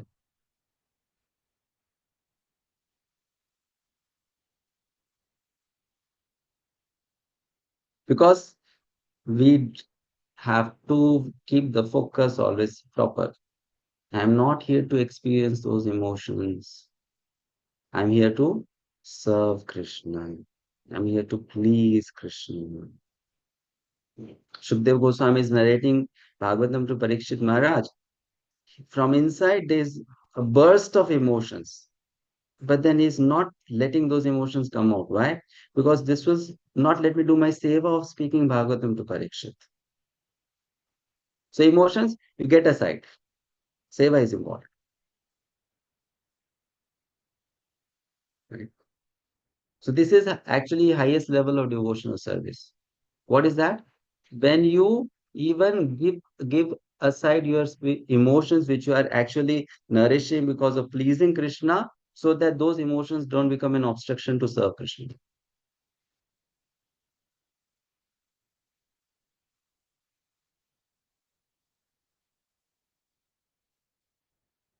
Fine.